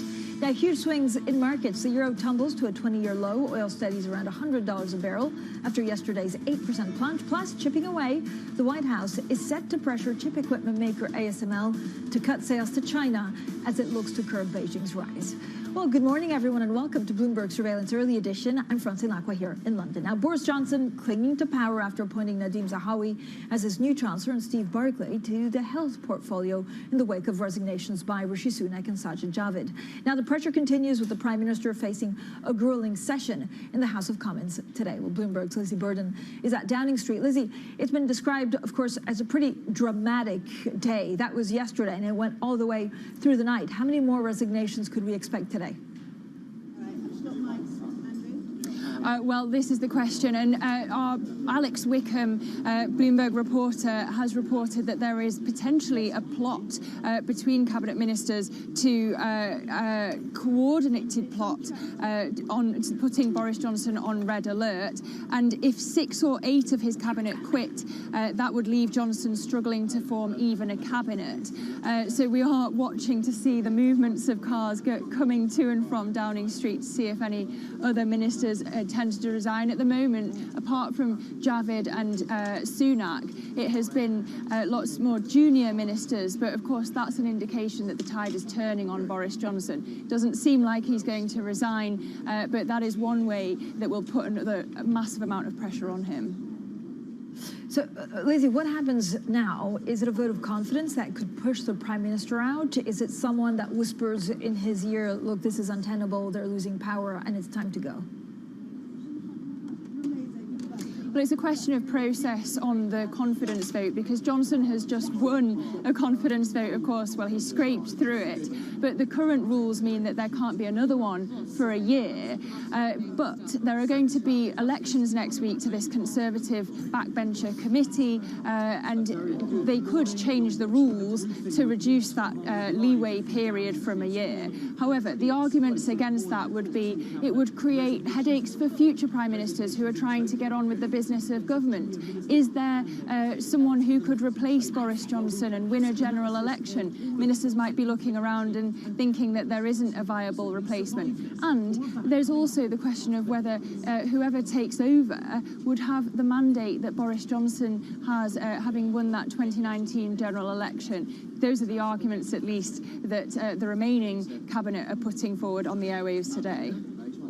So, Lizzie, what do we know about the new chancellor? I mean, given the political fortune of Boris Johnson, we'll see whether he stays in his job for very long. But what's his thinking, for example, on taxes? Is he going to be more aggressive with cuts than his predecessor? Well, his predecessor, Rishi Sunak, in his resignation letter also took a swipe at Boris Johnson on their approaches to the post-COVID recovery. He said if it's too good to be true, it probably is. Sunak was finding it difficult to align with Johnson in the speech on the economy next week. Well, Nadhim Zahawi seems to be more on board with Boris Johnson's boosterism. He's been on the radio this morning talking about how nothing is off the table when it comes to tax cuts. Potentially, he would be willing to scrap the corporation tax rise that had been on the cards.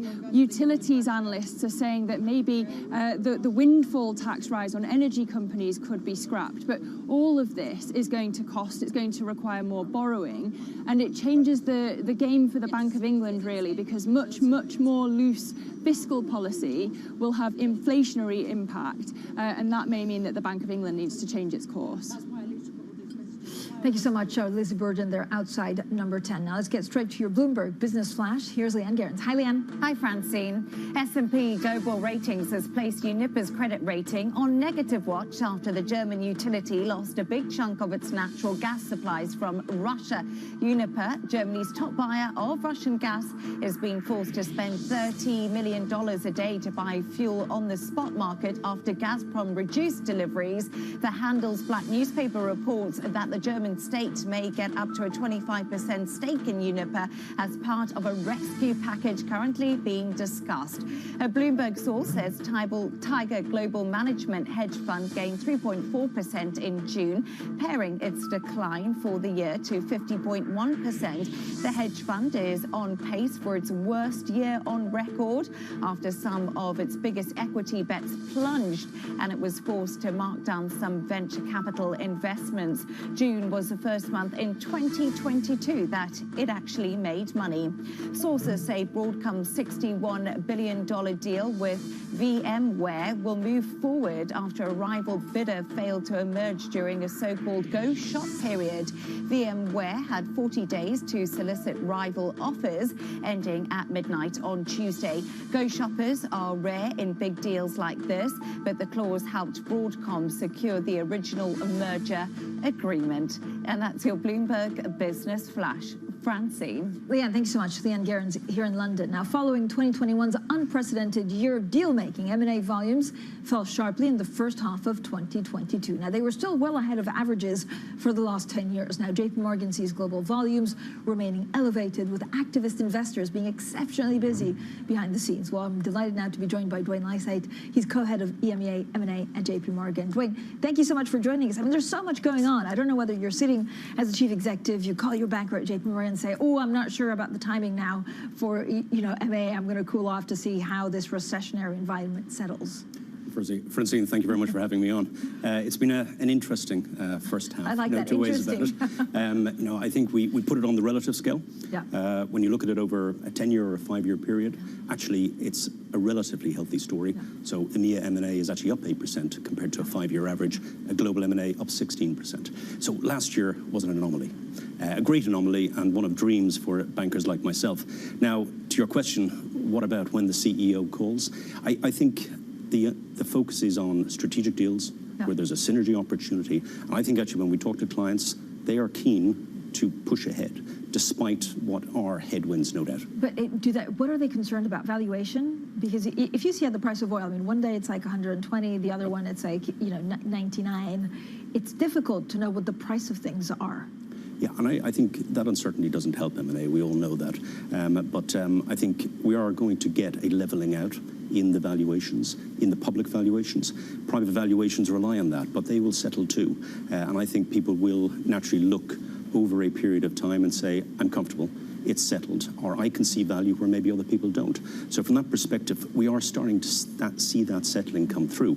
But we've got an earnings window coming through now in July, August, September. So that will further see maybe a little bit of disruption, but on from there we hope it provides a base.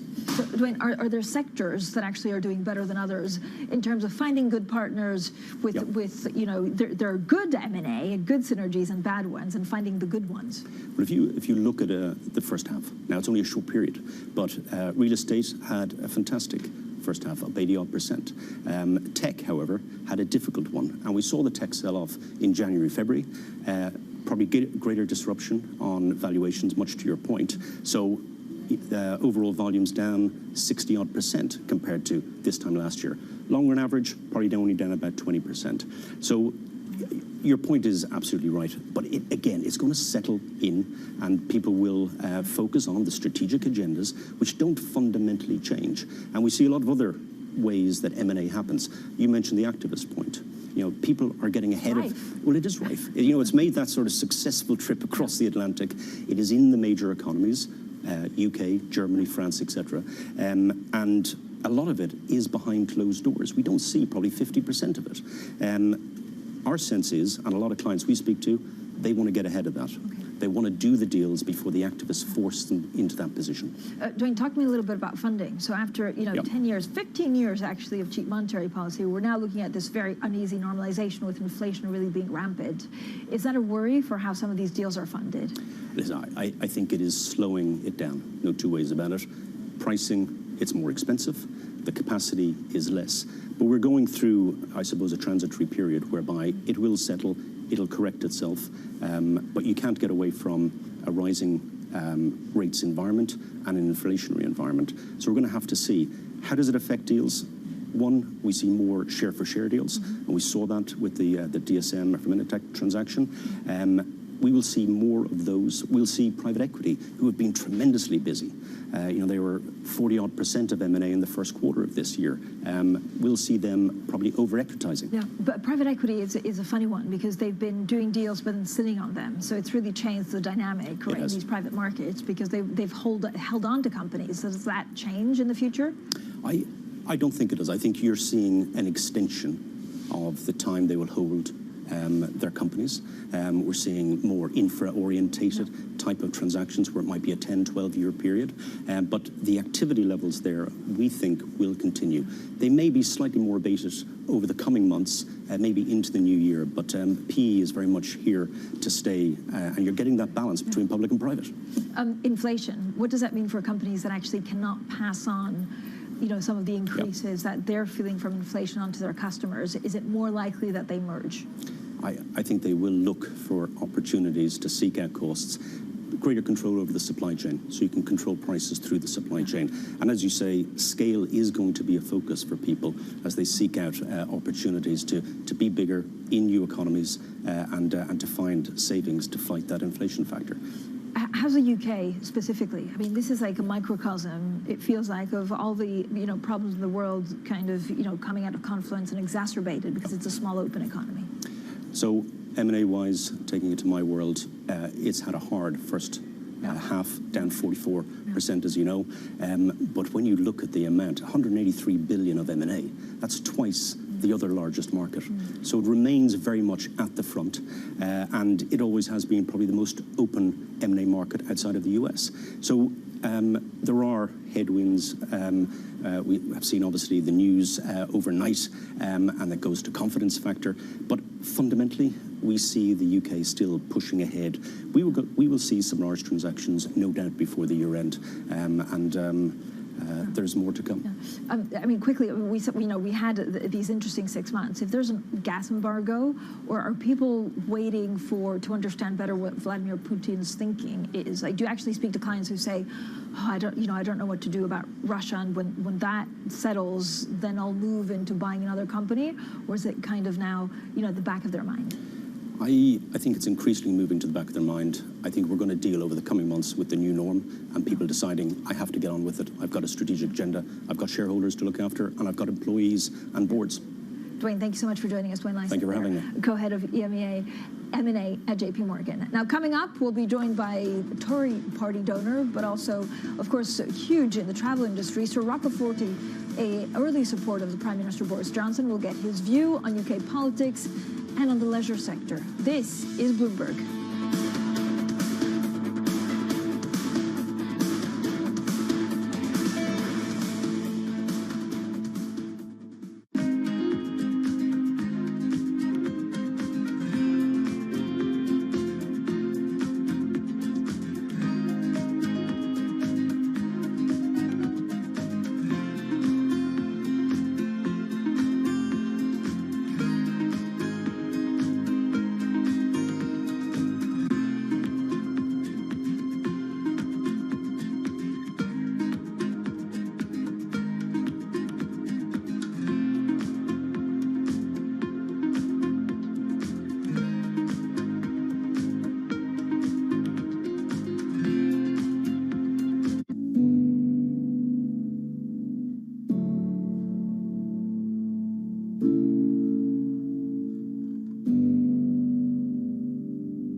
Front Row, exclusive interviews with the most influential figures in finance. Lloyd Blankfein. Deflation is a terrible thing. Inflation you could tolerate. Kathy Wood. Tesla will be in the pole position to dominate. Jeremy Grantham. We've had a very, very abnormal honeymoon Goldilocks period. First available on the Bloomberg Terminal, then on Bloomberg Television and Bloomberg.com. Front Row, the best seats in the house for business's greatest minds.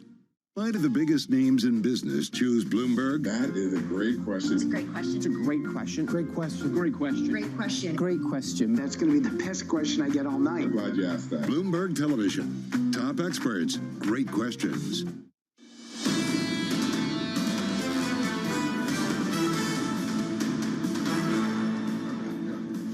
Economics, finance, politics. This is Bloomberg Surveillance Early Edition. I'm Francine Lacqua here in London. Now, Sir Rocco Forte, founder and chairman of the UK's Rocco Forte Hotels Group, supported Prime Minister Boris Johnson from the start. He hosted a party for Conservative Party staff in one of his hotels to celebrate Johnson's victory in the Tory leadership contest and donated £100,000 to his election campaign. But the hotelier's support for the Prime Minister has since dwindled due to the government's approach to business, tax and regulations. Sir Rocco Forte joins us now. Sir Rocco, first of all, this was also a conversation on inflation and the hotel business, but we've kind of pivoted because you're such a well-known face of and supporter of the Tory party. So we'll talk a bit about that, and then I want to talk about staffing issues and, of course, inflation. What's happening to the Tory party in this country? I mean, that's a long story, I suppose. But I mean, the reality is, you know, Boris Johnson was supported because people thought he could deliver Brexit, which he did. The thing was a complete mess until he came along and he managed to sort it out, and that he'd win an election. He did both those things. After that, we expected him to get a good team around him, as he did when he was mayor of London, and then drive the country forward. But the main thrust of, I mean, as a Conservative supporter, I want to see a government that supports enterprise and business, because that's the way you grow the economy. So do you think he can stay on as Prime Minister now, given what's happened? Well, that's not really for me. It's for the Conservative Party. I mean, I think this thing is so silly, because if he'd said at the beginning, I made a mistake, and I've appointed lots of people in my life when I made the wrong choice, but then you deal with it. He didn't say that. He prevaricated. And what do you think the new Chancellor will do? What do you think? The new Chancellor will do. So it does seem that I hope he won't be captured by the Treasury like Rishi Sunak was. The Treasury seems to have this view that we've got to repay the COVID debt immediately, instead of taking a much longer-term view of the economy. If you grow the economy, the debt shrinks as a percentage of GDP and comes down to more acceptable levels. Taxation policy has got to take a long-term view of a government expenditure, not balance everything every day as you go along. But so we think that actually this chancellor will be giving faster tax cuts than predecessor, which is what the Tory used to do in the past. Would you welcome it, or do you worry about it fueling inflation? I mean, at the end of the day, you're also dealing with inflation as a hotelier. But at the moment, you have several things which are slowing the economy. You have this sort of huge commodity price rises, which are putting a damper on the economy. You have fiscal monetary tightening. The Bank of England's raising interest rates, stock quantitative easing. At the same time, you have fiscal tightening. You completely destroy the economy. So there's got to be a balance. But is that the price to pay? Does the Prime Minister, does the Bank of England have to almost put us in a recession to deal with this inflationary, which must be a headache? Because I think part of this inflation is temporary. It's not. It's supply chain issues and also the war, which is driving up energy prices and food prices to a level which is not normal and won't be sustained once things normalize. I want to talk about travel, but is there anyone that you would like to see the next Prime Minister if Boris Johnson were to go? No, it's very difficult. I think probably if it was obvious who it would be, things that have already changed. I think. Why so difficult? I mean, is it a Boris Johnson loyalist that needs to be next Prime Minister, or someone that's not a loyalist? There's someone that's what? Not a loyalist to Johnson. Well, I think you need someone who you feel is going to take the Conservative Party in the place it should be, and someone who has the strength and power and ability to communicate as well and win an election. And that balance I think is difficult to see in the present front bench at the moment. So all of the newsroom was talking, of course, about travel, holiday, how do we get to where we need to be because of this huge travel chaos. You have, of course, a lot of the most beautiful luxury properties around Europe and the world. How is it for you? How difficult is it to find the staff to make sure that some of your customers are there given all the travel disruptions? But I mean, we've had 2 years of hell in the industry, and now suddenly there's a boom. There's huge demand. Since April, we've seen very, very strong demand across the board, and our hotels are performing at record levels as a result. The staffing issues are there, and not just in this country, the same in Italy and the same in Germany. Funnily enough, the worst place of all is Germany. Because you have to pay them more? Well, there's an element of that, but the people are not in the marketplace. There's sort of people who seem to have disappeared from the marketplace, or people don't want to work anymore. We kept most of our staff during COVID. As a result, we're not suffering as much as some people. But and we're coping quite well with the levels of business. It means some staff have to do overtime and extra hours. So, Rocco, how much of inflation is actually hurting your costs, and how easy is it to pass it on to the customers because you're at that very high end? Well, I mean,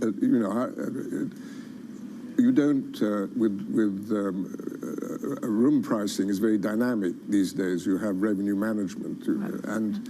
So our average room rates have increased hugely over the last 4 months compared to 2019, and there's much as 35% ahead of 2019. That's a combination of factors, the type of rooms people are buying. People are buying much more suites and better rooms. And do they stay for longer? I mean, we were looking, at the Hotel de Russie in Rome.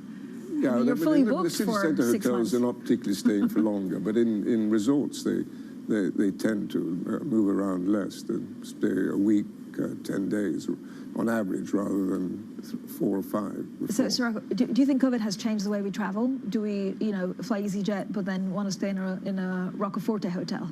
Well, I think people take. My experience is that I take whatever flights are available if I, to get myself to the place I'm going to in time. Quite a lot of people actually can afford to take private flights, and there's been a huge increase in that, a huge boom in that, in fact. Sirocco, thank you so much for joining us. A conversation on travel and the Tory party. What a great day to have you on TV. Sirocco Forte, their chairman and founder of Rocco Forte Hotels. Coming up, market sentiment remains a bit fragile. There are growing concerns of a global economic slowdown. We dive deeper into the markets next. This is Bloomberg.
Companies now, they're getting hundreds, maybe even thousands of applications. So software has come in to automate the process.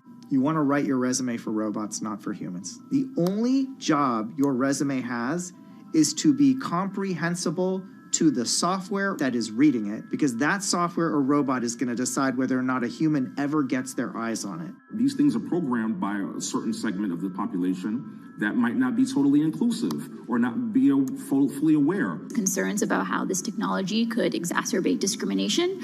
For the FTC, I think foremost, the FTC needs to be making sure that we're fully understanding this technology.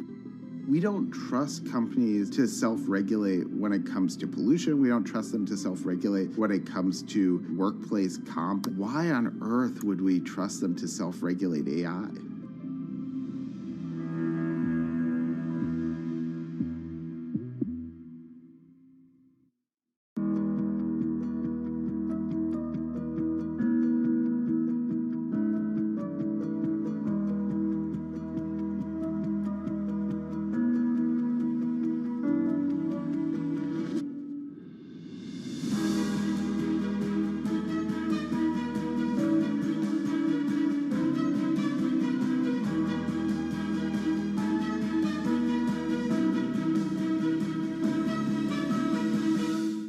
I think that it's hard to put your head around any narrative. Let's just be honest. We've had sort of a shift in, are we in some sort of stagflation fears moment? People were talking about that all day yesterday.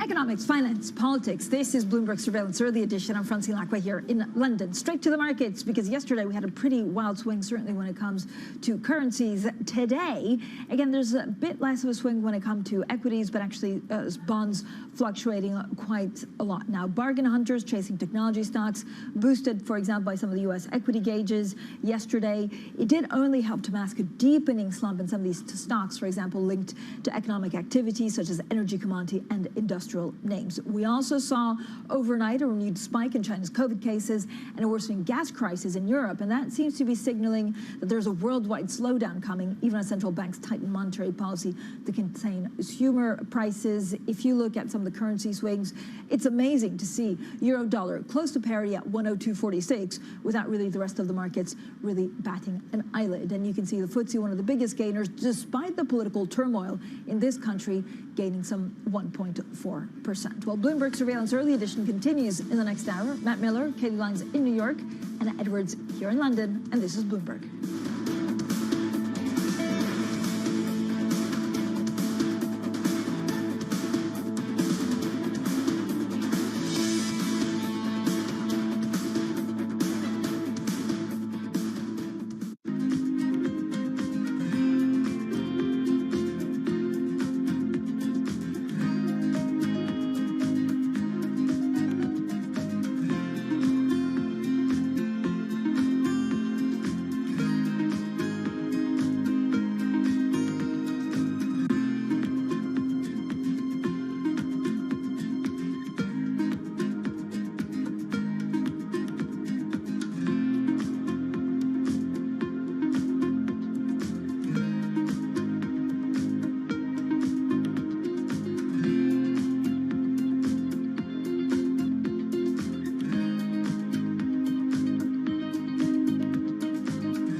know that it's highly transmissible.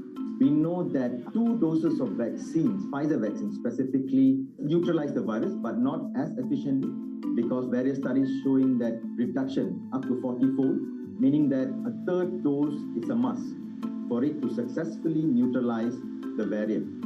What we don't know is still that what are the effects of mix and matching between vaccines, and what are the capabilities of antibodies produced from this mix and matching in neutralizing Omicron. Because as we know, many parts of the world use different types of vaccines. And that would be a great data to look at. It will be also great to look at, because majority of the studies done uses a small sample number, and most of the time when you translate it to real world, the data changes. So it will be really good to look at large scale data of the ability of antibodies from vaccines to neutralize this variant.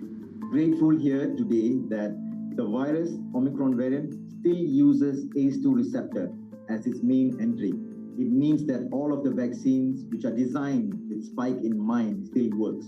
Imagine if it uses a different receptor other than ACE2. None of the vaccines would work today. So I think that is the best news that we got from all these studies which came recently, the past couple of days.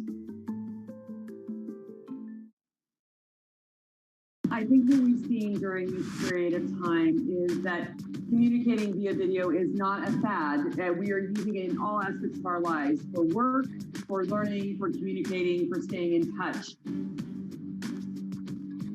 Bloomberg has enhanced search on the terminal to deliver what you need when you need it. Now, you can simply type phrases in everyday English in the command line. Compare financials. Find people. Analyze markets.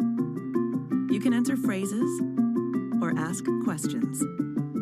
What do you want to know today? Ask a question or visit SearchGo to find answers now. It's really a reminder, isn't it, just how sensitive the markets are to any commentary about trade. We did see some pressure on the yuan, we did see some pressure on the futures. That is now being reversed.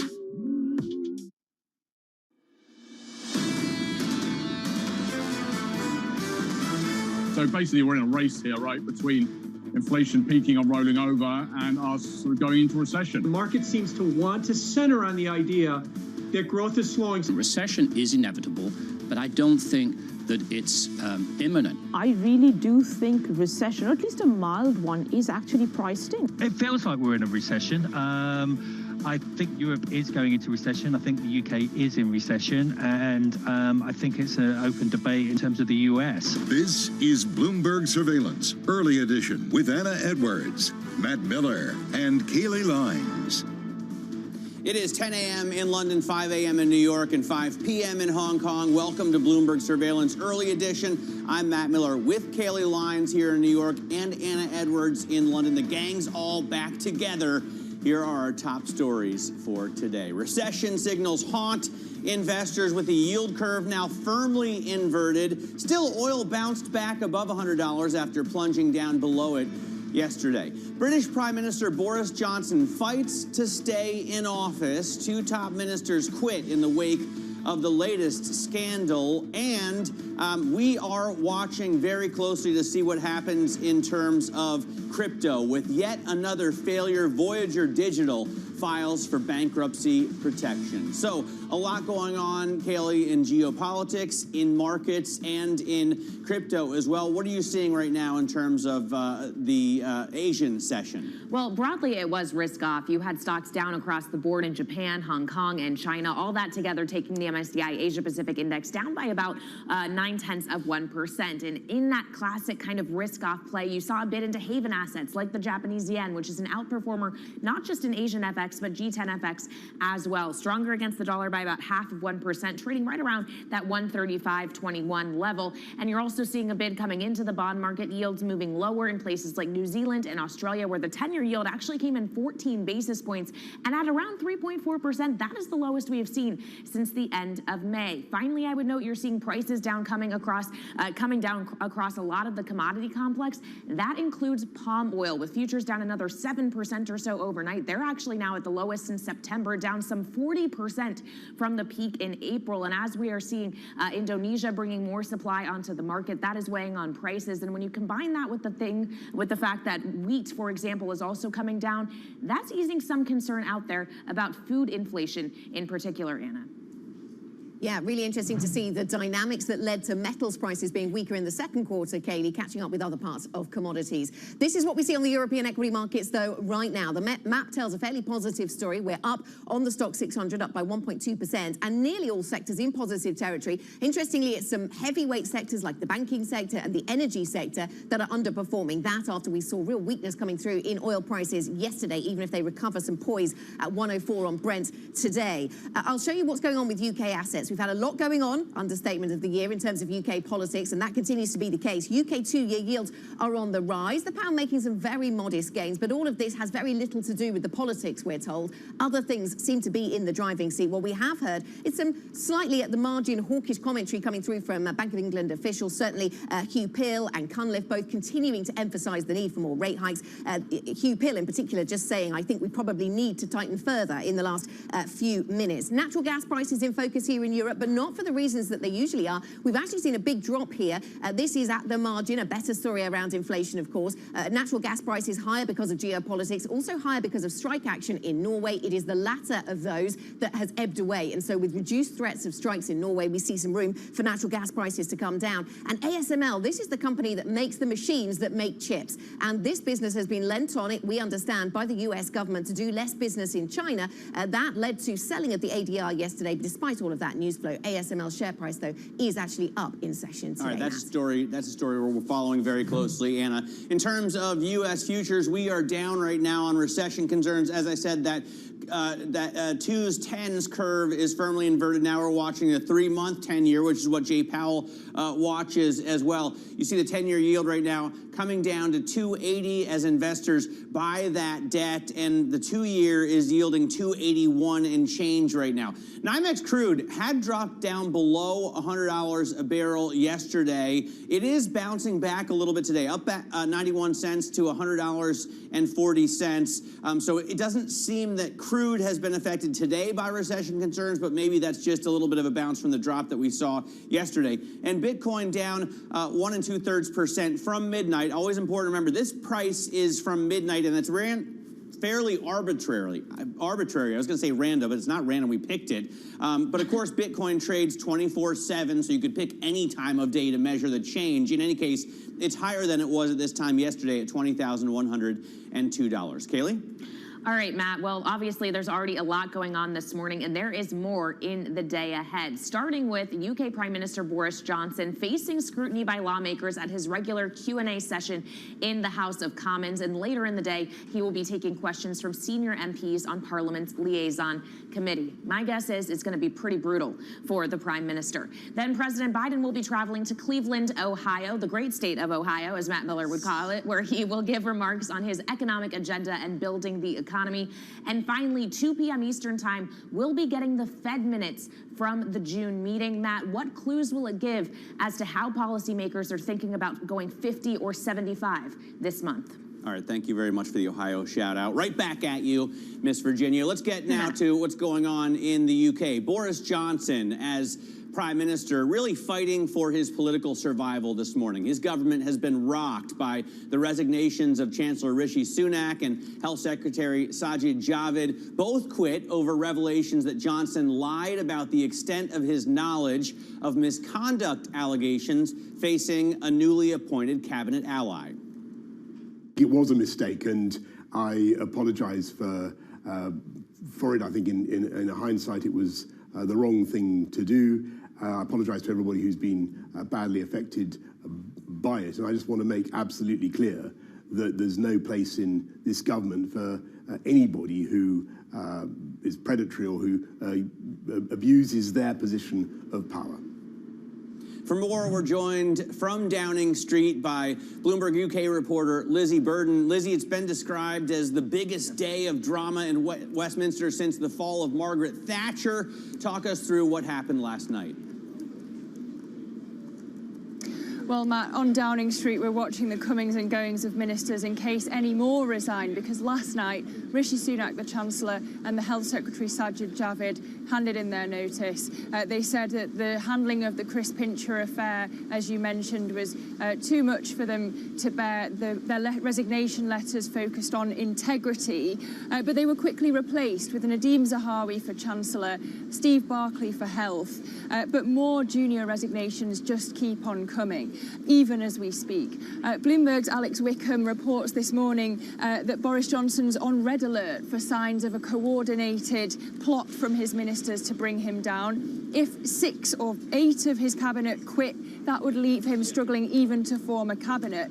But the next immediate hurdle will be Prime Minister's questions this afternoon, where he faces opposition leader Keir Starmer. Then he'll have a grilling at the Parliamentary Liaison Committee. That's the heads of the various select committees.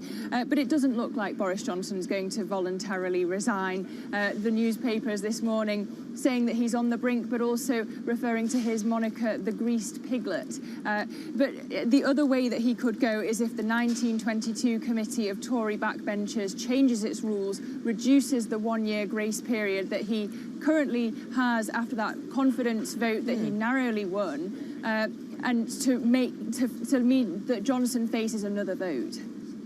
Yeah, we've seen 13 resignations by my last count in the last 24 hours then from his team, either ministers or ministerial aides then, Lizzie. But key amongst these, of course, is the departure of a chancellor and the reappointment or the appointment of a new chancellor. What does the appointment of Nadeem Zahawi, what does that mean for the UK economy? Do we know yet?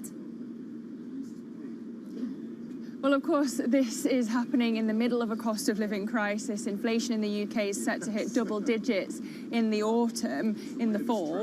And Sunak's resignation letter highlighted his differences from Johnson on fiscal policy.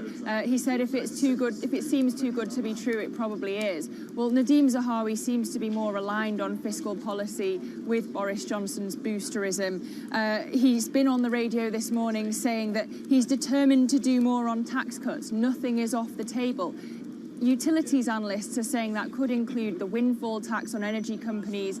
Perhaps that will be reversed. Perhaps the corporation tax rise that was planned will be reversed, but this will have implications for the Bank of England. Much looser fiscal policy will have inflationary effects. You've already heard from the chief economist of the Bank of England, Hugh Pill. Earlier, that's the Defence Secretary, Ben Wallace, not responding to questions as if he's going to resign. But in terms of monetary policy, the Bank of England may even go for half-point hikes if fiscal policy gets that loose. All right, Bloomberg's Lizzie Birding reporting from Downing Street, where live action is taking place. Thank you so much. Now, from UK politics to US and really geopolitics, the US wants to talk candidly with China.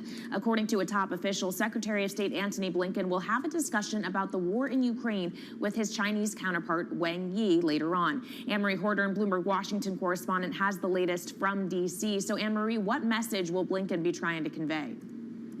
Well, the U.S. really wants to make it clear to China what the Washington's expectations are when it comes to how China deals with Russia and views Russia's invasion of Ukraine. This meeting is very interesting because these two individuals, Blinken and his foreign minister counterpart from China, have not met since October.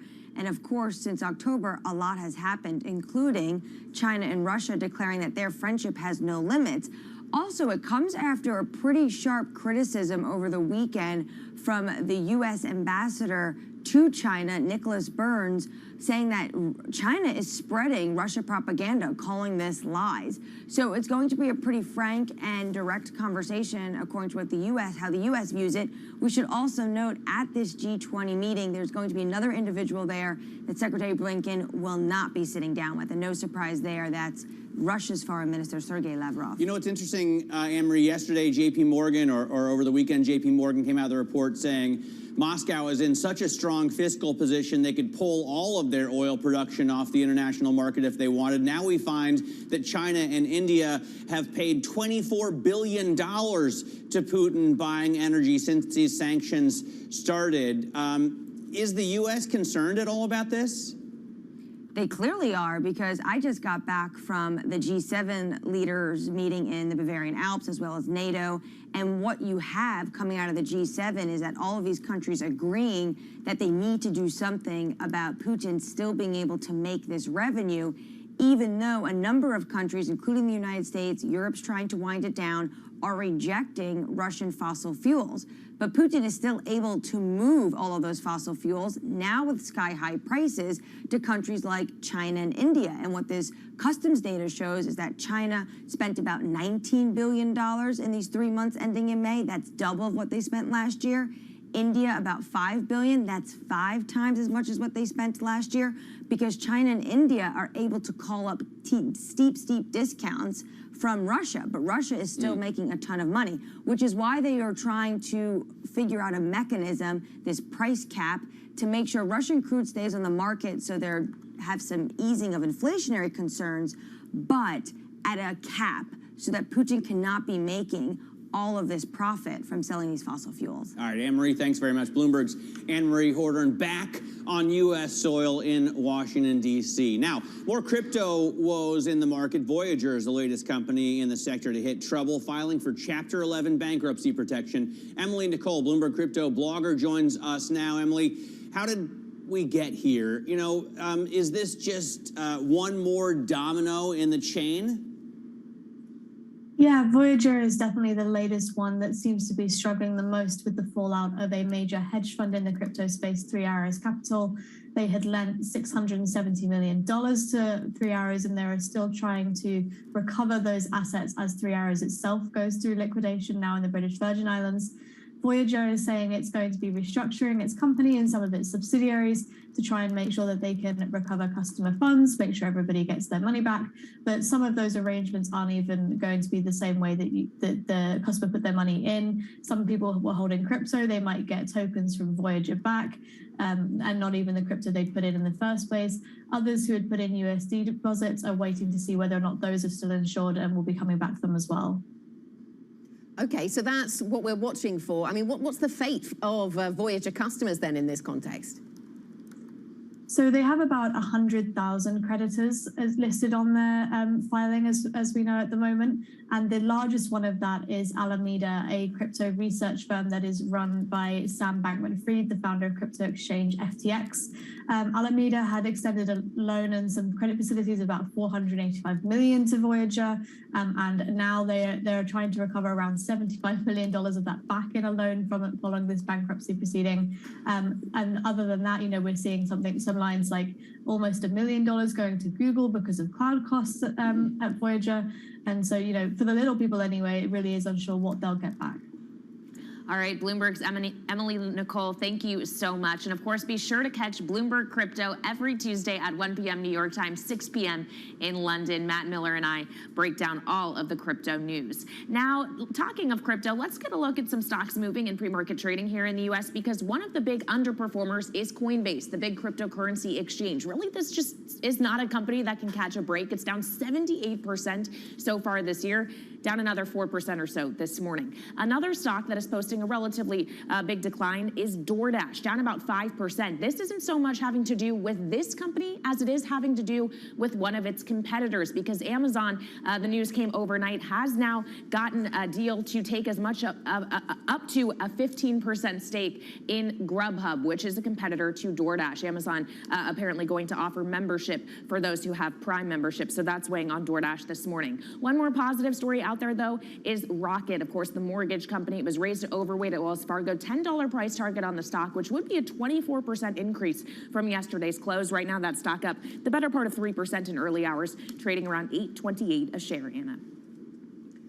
Coming up on the program then, Kaylee, we'll talk to Priya Misra, TD Securities Global Head of Rates Strategy. We will talk curve inversion. We'll also talk about what is in store for stocks if we see rates hover around these levels. And Johnson clings on, more on the UK political drama with Liberal Democrats Member of Parliament Christine Jardine. That conversation coming up. Plus, forget the recession debate on Wall Street. For many households and businesses, the downturn is already here. Read more in today's Big Take story on Bloomberg.com or by typing NI Big Take into your terminal. This is Bloomberg.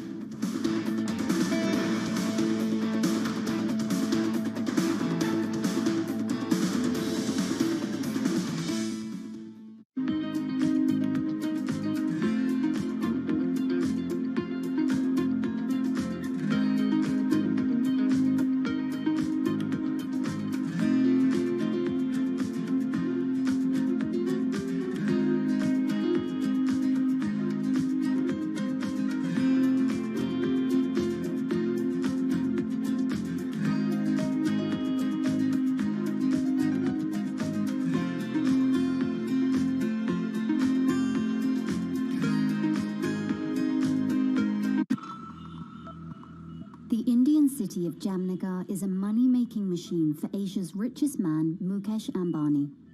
His company Reliance has the world's biggest oil refinery complex here in the city.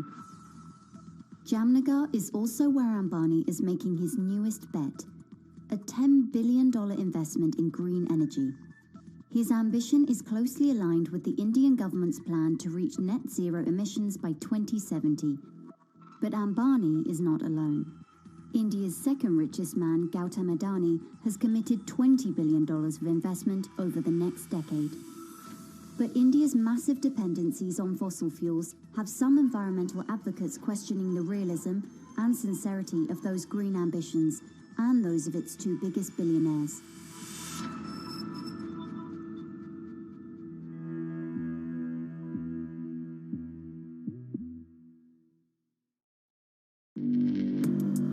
Access the financial world on demand. Hear from leading economists, policymakers, and industry experts via live and on-demand webinars, only from Bloomberg. Start exploring to see what's moving the markets. Visit Bloomberg.com/webinars.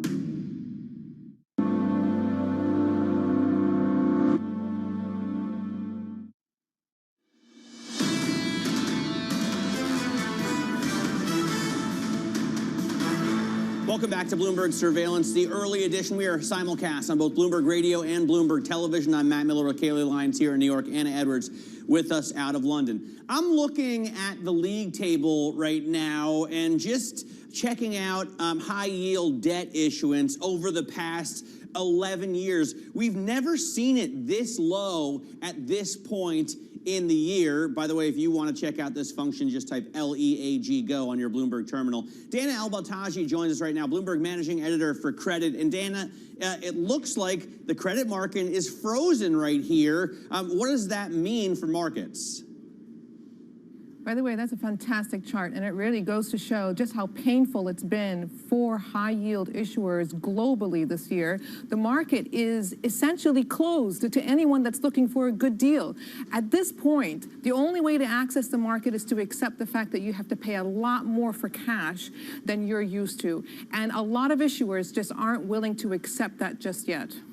Okay, yeah, all credit to our colleague Dan Curtis for putting together that, or for drawing out, reminding us of that function to use on this particular point. Let's pivot to UK assets, because we've seen a lot of UK politics making headlines, at least, Dana, this morning, well, last night and this morning. Is it sticking to UK assets, though? The verdict seems to be this isn't enough to offset the driving force, which seems to be monetary policy. So, you know, we woke up this morning thinking that there might be some reaction in UK markets, but we've spent the entire morning we've spent the entire morning speaking to people, and the basic feeling is they don't quite know what's coming next. And that actually is worse than an immediate action, because this basically means there is uncertainty over what will come.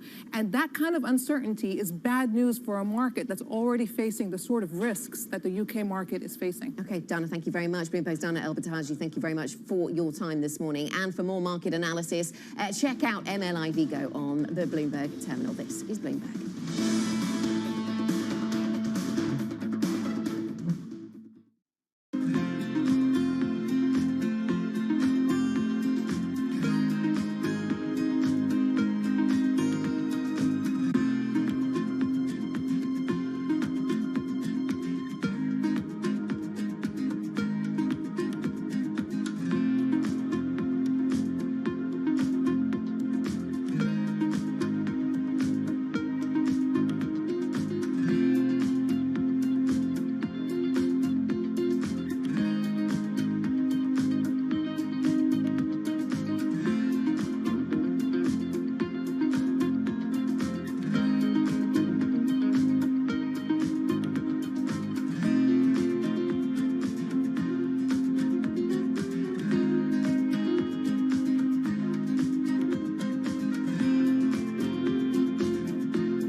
When you think of cutting-edge technology at sea, You might be thinking of stuff like this.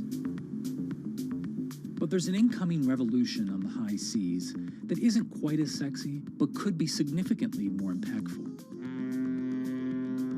Container shipping is the key component of global trade. About 80 or 90% of all the world's goods are transported at sea at some point.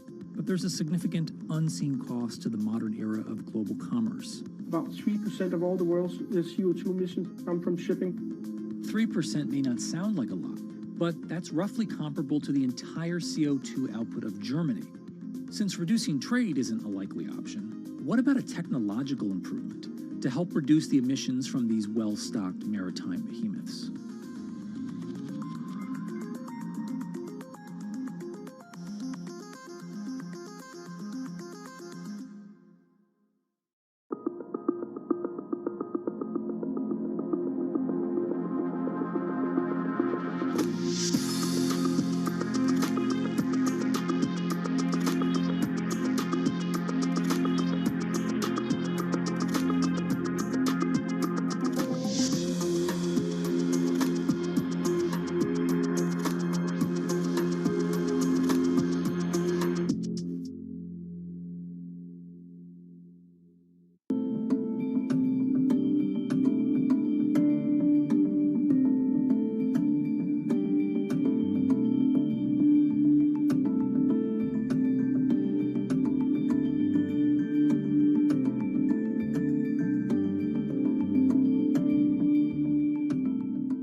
Daybreak with Lee. On Bloomberg Radio. Welcome to Daybreak Australia. This is Bloomberg Technology. This is Bloomberg Green. On TV, radio, and the web, this is Bloomberg.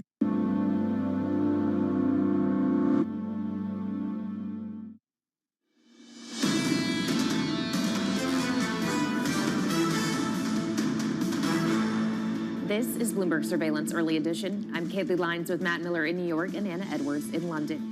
Now keeping you up to date with news from around the world, here's the first word. The suspect in the shooting at an Independence Day parade outside Chicago has been charged with 7 counts of murder. Dozens more charges are expected. Local officials say the 21-year-old man had probably planned the attack for weeks. He used a rifle that was said to have been purchased legally. 7 Trump allies, including Rudy Giuliani and Senator Lindsey Graham, have been called to testify before a grand jury in Atlanta investigating attempts to overturn the 2020 election. In the weeks after the election, Donald Trump contacted Georgia's governor and Secretary of State, urging them to find enough votes to change the results in his favor. Giuliani claimed to have identified fraud involving election workers. In China, the COVID-0 strategy is being tested again. A jump in infections across Shanghai is raising the prospect of another lockdown. The city reported 24 infections today, the most in 3 weeks. Meanwhile, a highly infectious variant of the virus has begun spreading in China for the first time. And the price of oil has steadied at around $100 a barrel after plunging Tuesday. Goldman Sachs says that drop is driven by fears of a recession and was overdone. Meanwhile, the outlook for energy consumption in China is improving. And the Secretary General of OPEC has died. Mohammed Barkindo was in the final weeks of his 6-year tenure as the head of the oil cartel when he died in his native Nigeria. Barkindo oversaw one of the most turbulent periods in OPEC's history, beginning with the creation of the OPEC Plus coalition in 2016. Mohammed Barkindo was 63.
but Bali is still quiet and empty.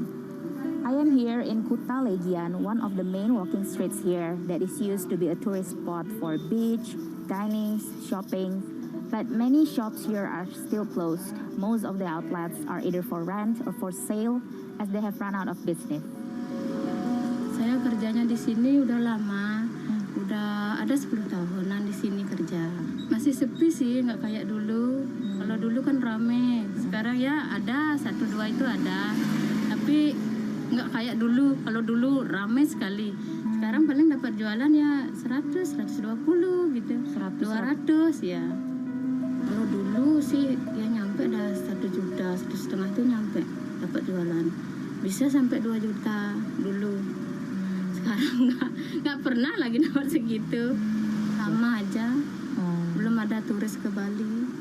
Masih ya domestik aja. While Bali has reopened its borders for foreign tourists since October, they're still not coming in. Many international airlines are yet to reinstate their direct flight to the island.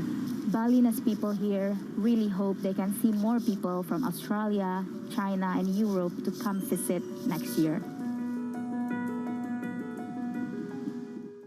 Crypto, you have a world of young people that want their own financial system and their own culture. And it is very powerful, and I'm a big believer in it. This is a market that over the past few weeks has made it clear it wants to go higher. It got a little spooked by the idea that geopolitical tensions are rising.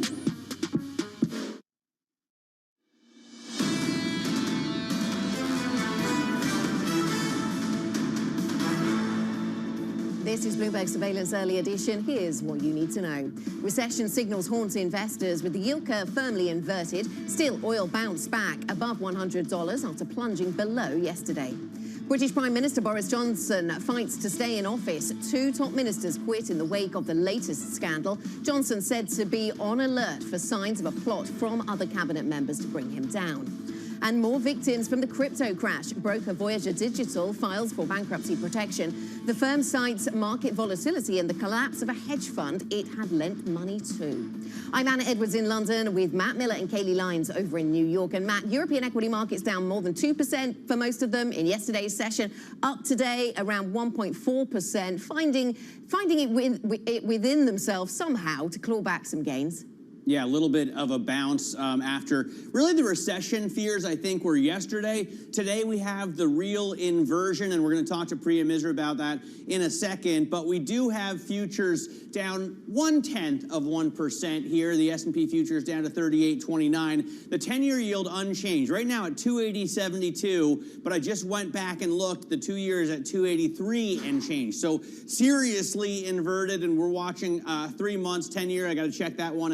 That's the one that Jay Powell watches. NYMEX crude bouncing back from the plunge it saw yesterday. The oil calls were amazing yesterday because Citi said oil could go as low as 65 if we have a deep, prolonged recession. Meanwhile, JP Morgan said oil could go up to 380 if Russia pulls a few million barrels off the market. Bitcoin also down from midnight, but still higher than it was at this time yesterday and higher than it was during the crypto show yesterday at 1 p.m. at $20,185. It's really hovering around that level. I guess 20 is the new 30, Kaylee.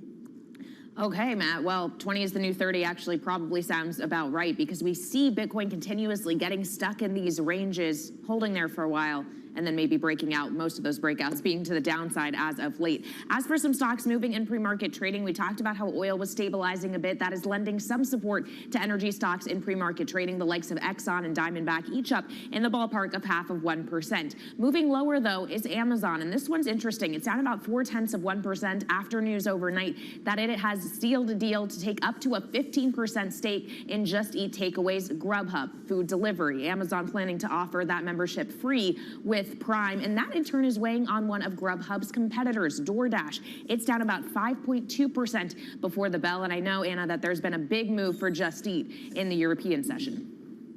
Yeah, absolutely. That one certainly in focus in connection with the same story then, Kaylee. Let's get to the broader market. And we see European equity markets, as I was pointing out, moving higher. The stock 600 up by 1.4%. Interesting to focus on UK assets because of what's been going on in UK politics.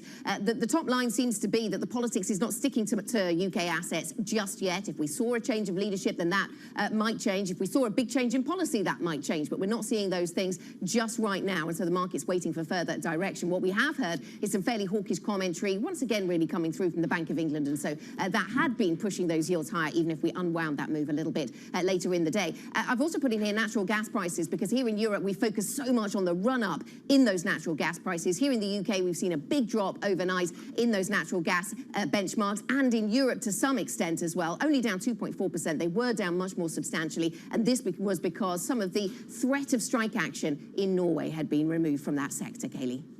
All right, Anna, well, let's turn back to the bond market. Joining us now is Priya Misra, head of global rate strategy at TD Securities. She is up early for us in the U.S. this morning. And Priya, we were talking on the commercial break. I always thank our guests in the U.S. for waking up so early. And you're like, who's sleeping anyway? With the behavior of this bond market, I do not envy you. We have a curve inverted, 10-year right around 280. The pricing of the Fed's terminal rate has come in substantially. How appropriate are any of those moves? So I think we are moving from one narrative to another in a very fast fashion. I would add another headwind is the lack of liquidity, lack of conviction. I think that's why we're seeing extremely volatile moves. But when I sort of take a step back, I think we know growth is slowing. And it is the intent of Fed tightening. So I think we should be expecting growth slowing, but slowing to trend, slowing a little bit below trend. We still don't have recession in our base case, but it is something, it is a risk. And it's those probabilities keep rising as the Fed takes rates above neutral. We still have an inflation problem. And I think the market has gone from inflation fears to recession fears. But inflation tends to be persistent. It's an extremely broad-based inflation.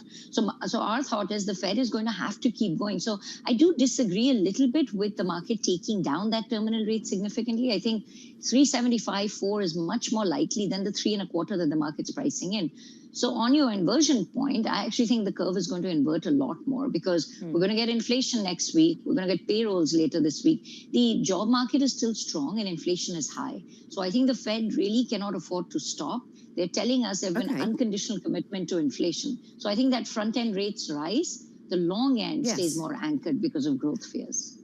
What does that exactly mean to you, Priya, unconditional commitment to tackle inflation? Because, yes, we understand that means inflation is very much the priority and they're going to keep putting up rates until it, in some senses, comes under control. But at what price to the economy? At what price will they tolerate, given that word, unconditional? Exactly. So I actually took that unconditional word to mean it was a shift in the Fed reaction function. I think they're concerned about losing inflation credibility. One could argue they've already lost some of it. So they are prioritizing inflation. They need inflation to decline much closer to 2%, perhaps 3%, for them to really slow down. Now, they can slow down the pace of hikes. We expect 175, and then we expect a pace of 50 basis point hikes.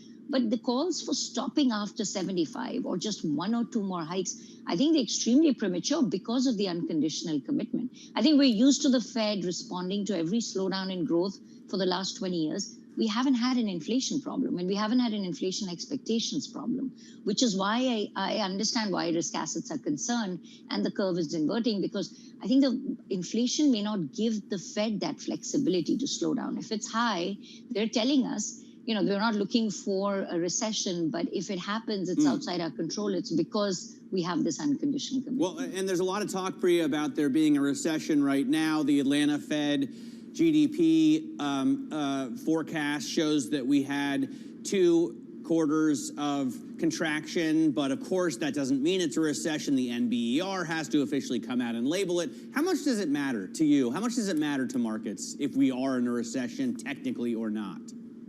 Right. So I think there's a lot of concern about a technical recession. I'm more concerned about the labor market. I mean, do we see the labor market remaining robust? 300, 200,000 payrolls. If those are the numbers, the unemployment rate stays here, I think it's not going to feel like a recession. And so we could have a technical recession. The first quarter negative number was all inventory driven. If the second quarter is also negative because of inventory, I don't think the Fed responds. The market's going to be concerned because typically 2 quarters of negative growth results in an underperformance in the labor market, and we start to see the unemployment rate rise. I think that's what the Fed and really the market should be looking at, the labor market, more than these negative GDP numbers that could be driven entirely by inventories. Consumer spending is slowing, but it's not signaling recession just yet. We're more concerned about a recession next year because by then the Fed takes Fed funds to 4% and QT continues. You get tighter financial conditions and inflation weighing on the consumer. But right now, you've got a strong labor market and you've got decent wage inflation. That, I think, buffers the consumer, at least for the next 6 months. If I look at financial conditions, the Bloomberg has FCON Go, and of course, various banks have their own indicators. They're getting tighter and tighter, Priya. And we're seeing spreads getting wider. What are you watching for? What levels are important to you? I think for the Fed response function, there's not a level that they care. I mean, they're telling us they want to tighten conditions. Very different from the last few cycles where, it was about getting to neutral. Here they're telling us they're going to go above neutral. So I think those conditions can get a lot worse, particularly if the growth slowdown is a little more than what I think is priced in. I would argue credit is pricing in some chance of a recession, but not 100% chance of a recession. Default risk has only just started to go up. So I am more concerned about credit spreads. I mean, equities, I think risk premium needs to come off. Do those earning estimates come off? But you asked about a level. Is there a level? I think there's a level for the economy that starts to hurt the economy. I think we're already there. But does it impact the Fed? I don't think they're going to respond to this. They really need those inflation numbers to go down, particularly core headline as well. I mean, they told us they care about headline, which is a little surprising because I don't think the Fed can control much of headline inflation. Yeah. But I would look at core, shelter, service inflation. These are things that the Fed does control. Are those starting to come off?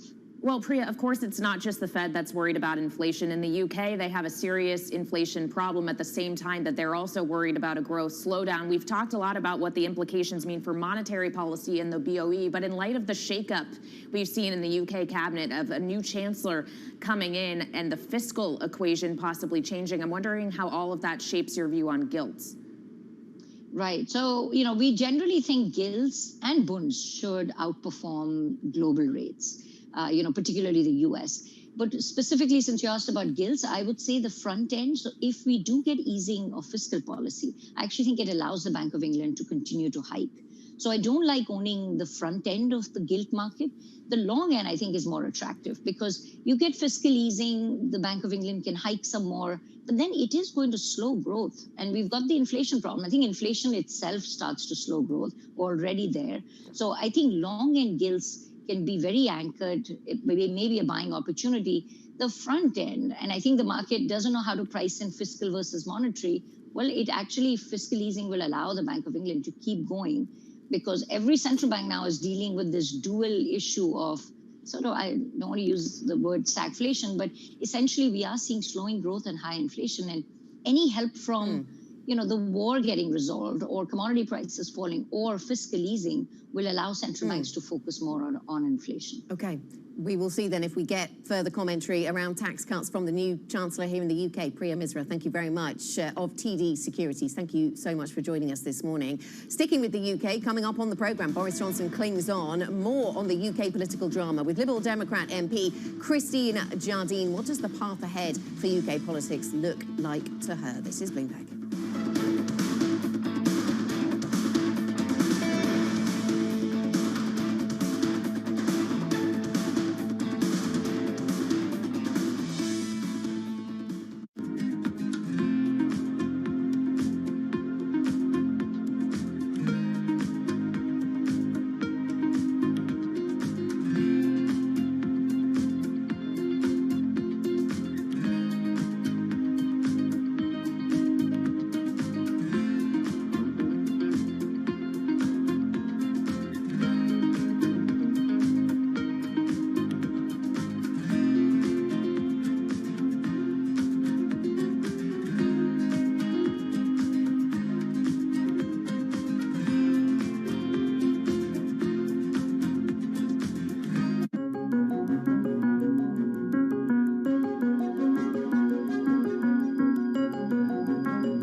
It's the basic law of economics. It validated what the market was already pricing. Need to catch up? This is Bloomberg Wall Street Week. I'm David Weston. We've got the information and insights. David, you just hit the nail right on the head. From businesses most influential and instrumental. And that's the way you run good risk management. It's a challenging dynamic. We could continue to see that kind of strength. Bloomberg Wall Street Week premieres Friday with replays all weekend on Bloomberg Television and Radio.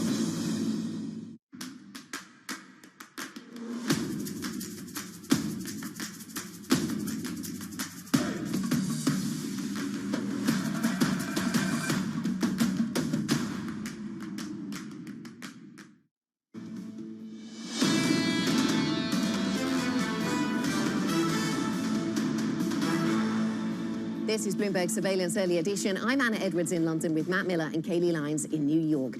So the UK Prime Minister Boris Johnson's government has been rocked by the resignations of Chancellor Rishi Sunak and Health Secretary Sajid Javid. Joining us now for more is Christine Jardine, UK Liberal Democrat MP and Treasury spokesperson for her party. Christine, really good to have you with us. For the global audience, of course, the Liberal Democrats, the fourth largest party in Westminster. And you speak on matters to do with the Treasury for your party. So interesting to get your insight as to the challenges facing the new Chancellor, who's Nadhim Zahawi. What do you think his priorities should be? We've heard from him this morning about tax cuts, growth, and around tackling inflation. What should his priority be? Well, his priorities should be exactly the same as Rishi Sunak's priorities, which should have been, is to reverse the corporation tax rise, to get help to the families who desperately need proper support to get by day to day, to put food on the table, petrol in their cars. And the Conservatives have seemed too preoccupied for too long with propping up a failing leader, and either they don't care or they just don't get the issues that are facing the people in this country, which is why they have lost so many by-elections in the last year. That's interesting. So you think that more fiscal generosity will, boost the Tories' chances when we come to the next election? Is that what people are really complaining about the Tories in regard to? Or is this just going back to all the scandals around Partygate and the like? Oh, I think it's a combination. And, I'm not concerned with boosting the Conservatives' chances at the next election. I'm concerned with what is good for this country, and what is not good for this country is this government.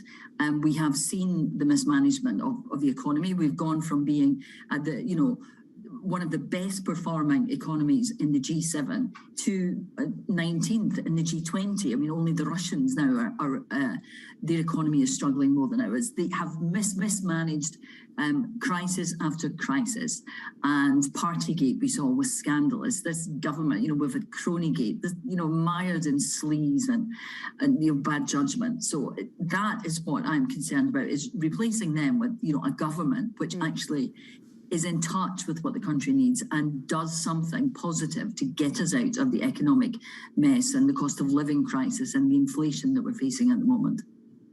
I mean, there is there is a global dynamic to all of this, though, Christine, as we know, inflation certainly an issue in many other parts of the world. What would you do then to bring it down? Because rate hikes seem to be what the central bank is left to do. What should the government be doing? Well, I completely acknowledge the fact that we have a global crisis, but it's about how you manage it in this country, and they haven't managed it well. And the first thing we suggested back in October last year was a windfall tax on the extra profits, the unexpected profits of oil and gas companies because of the global surge in energy prices. And, they had to be dragged, government had to be dragged and kicking and screaming to the table before doing that in May. And several months were lost when families Is that really fair business? With that cash? Yes, it is. Well, let me ask you this: if they have losses that are bigger than usual during difficult times, will you give them money? Look, I believe in free enterprise and I believe in a free economy. What we have at the moment is an economy which needs help. What we have is a population which is facing a cost of living crisis. And at the same time, as the head of BP referred to it as a cash machine, they are making vast profits which they did not expect. Now, in those circumstances, for a year, as a one-off, we should be helping the population in this country through a short-term windfall tax, which would have raised £11 billion and could have helped families. Have The you other thing really we should thought be doing, this out? we I mean, should- this sounds like Yes, a we have. short-term measure, but I mean, do you think that they're going to come to help you next time you need it? Because we have an experience in this country where the oil producers just aren't willing to invest in the longer term. They don't trust the government because of what they've done. And certainly the oil companies in your country aren't going to trust you after you do that to them. Well, what we have in this country at the moment is a cost of living crisis. And what we're looking for is not for any long-term damage to the oil and gas industry. I spent a decade of my life living in Aberdeen, which is the oil capital, now the energy capital of Europe. 200,000 jobs in this country are dependent on the oil and gas industry. We have no intentions of doing anything which will damage the oil and gas industry. What we want the oil and gas industry to do is help the population through this crisis for a short term. That is what we are talking about. And that is what everyone, including the government, now agrees on, but they didn't act quickly enough. And the other thing that we need to do is reduce VAT from 20 to 17.5%. And that money would help put money back in the pockets of families who are struggling. And it would also help tackle inflation, because in 2008, that's exactly what Gordon Brown did, and it brought inflation down. So this government Yes, I remember when it used to be 17.5. Christine, let me ask you about something else, though. We've heard the leader of the opposition calling for a snap election. Do you think we'll see one? Is the Liberal Democrat Party calling for that? Would you like to see an election? What we want to see is a change. What we think is that we now have a Prime Minister who not only does he not enjoy the confidence of Parliament anymore, he doesn't have the confidence of many of his own cabinet, of his own party, and certainly of the country. He has led a government which has been completely out of touch with what the country needs, and what we need now is change. We need a government that is in touch and will target help to those families who are struggling through this crisis, pensioners who don't know if they're going to be able to heat their homes this year. That is what we need. Thanks very much, Christine Jardine, UK Liberal Democrat MP and Treasury spokesperson. Thanks very much for joining us. Later today, of course, the UK Prime Minister Boris Johnson will be in Parliament, answering questions from the opposition and, of course, from his own MPs. That is PMQs, Prime Minister's Questions, taking place a little bit later on today, 12 p.m. London time. You can watch all of the action at Bloomberg.com or at Bloomberg UK on Twitter and Bloomberg News UK on Facebook. This is Bloomberg.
Soaring energy prices and a short supply of key chemicals that produce synthetic fertilisers are sending pig, cow and horse manure prices soaring. Even human waste is in demand as farmers hunt for alternatives. Fertiliser helps increase crop yields. You can see how much moisture is held into this. It's a lot of organic material into the compost, so it breaks down. The manure and the straw breaks down into a friable mix that can be mixed into your soil in the ground and for growing a whole range of different vegetables. Holds the nutrients in, holds the water in, and it really increases the kind of biodynamic profile of the soil. The recent price spike could mean more farmers going organic for the long term.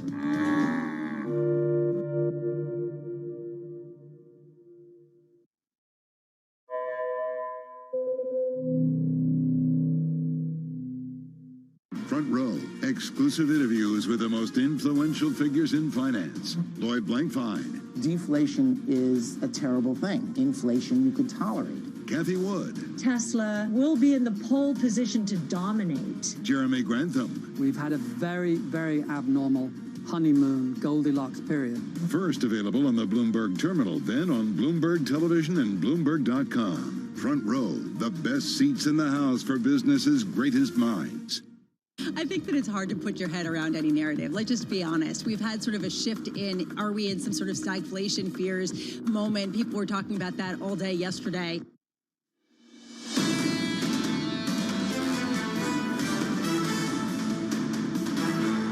This is Bloomberg Surveillance Early Edition. I'm Matt Miller with Anna Edwards out of London and Kaylee Lyons in New York. Tom Keene, co-anchor of Bloomberg Surveillance, joins us now to tell us about his show today and the single best chart that you've chosen. Tom, what is it? It's the reality that Boris Johnson faces, and I think particularly for those waking up in the United States, we don't understand how different it is in Germany.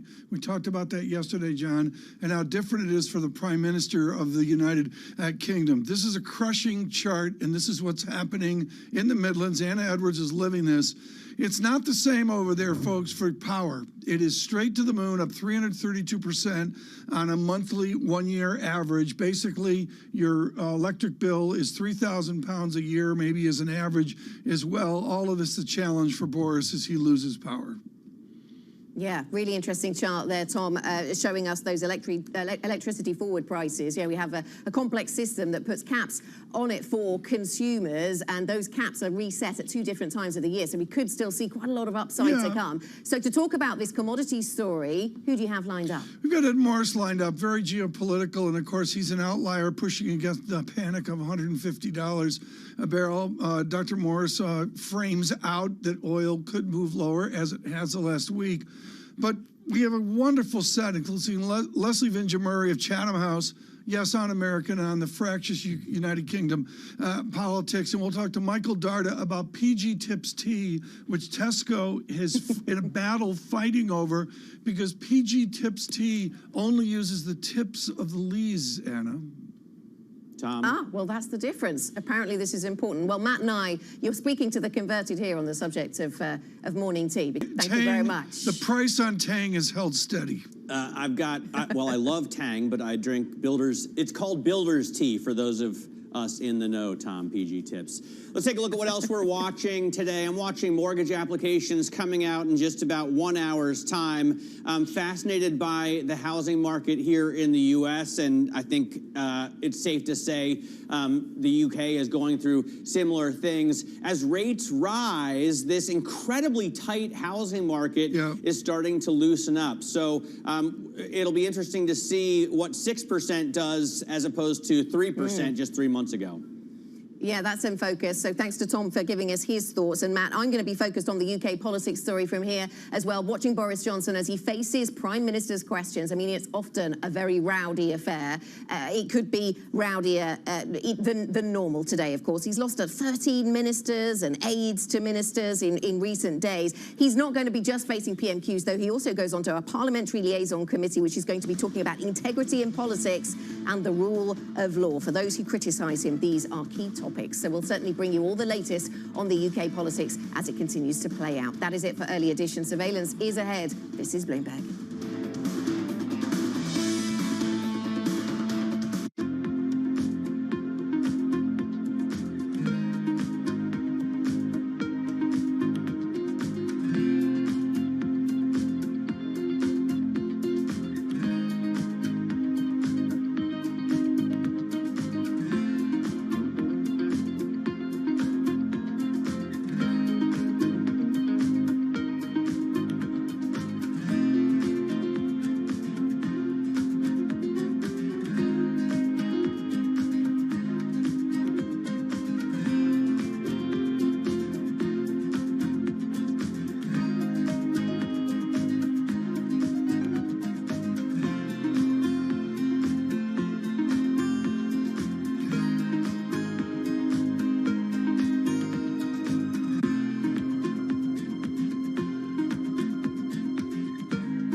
When you think space, you probably think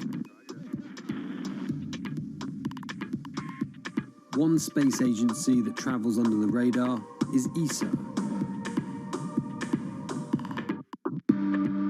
which is surprising considering what the European Space Agency has achieved and how vital it is to the global space industry.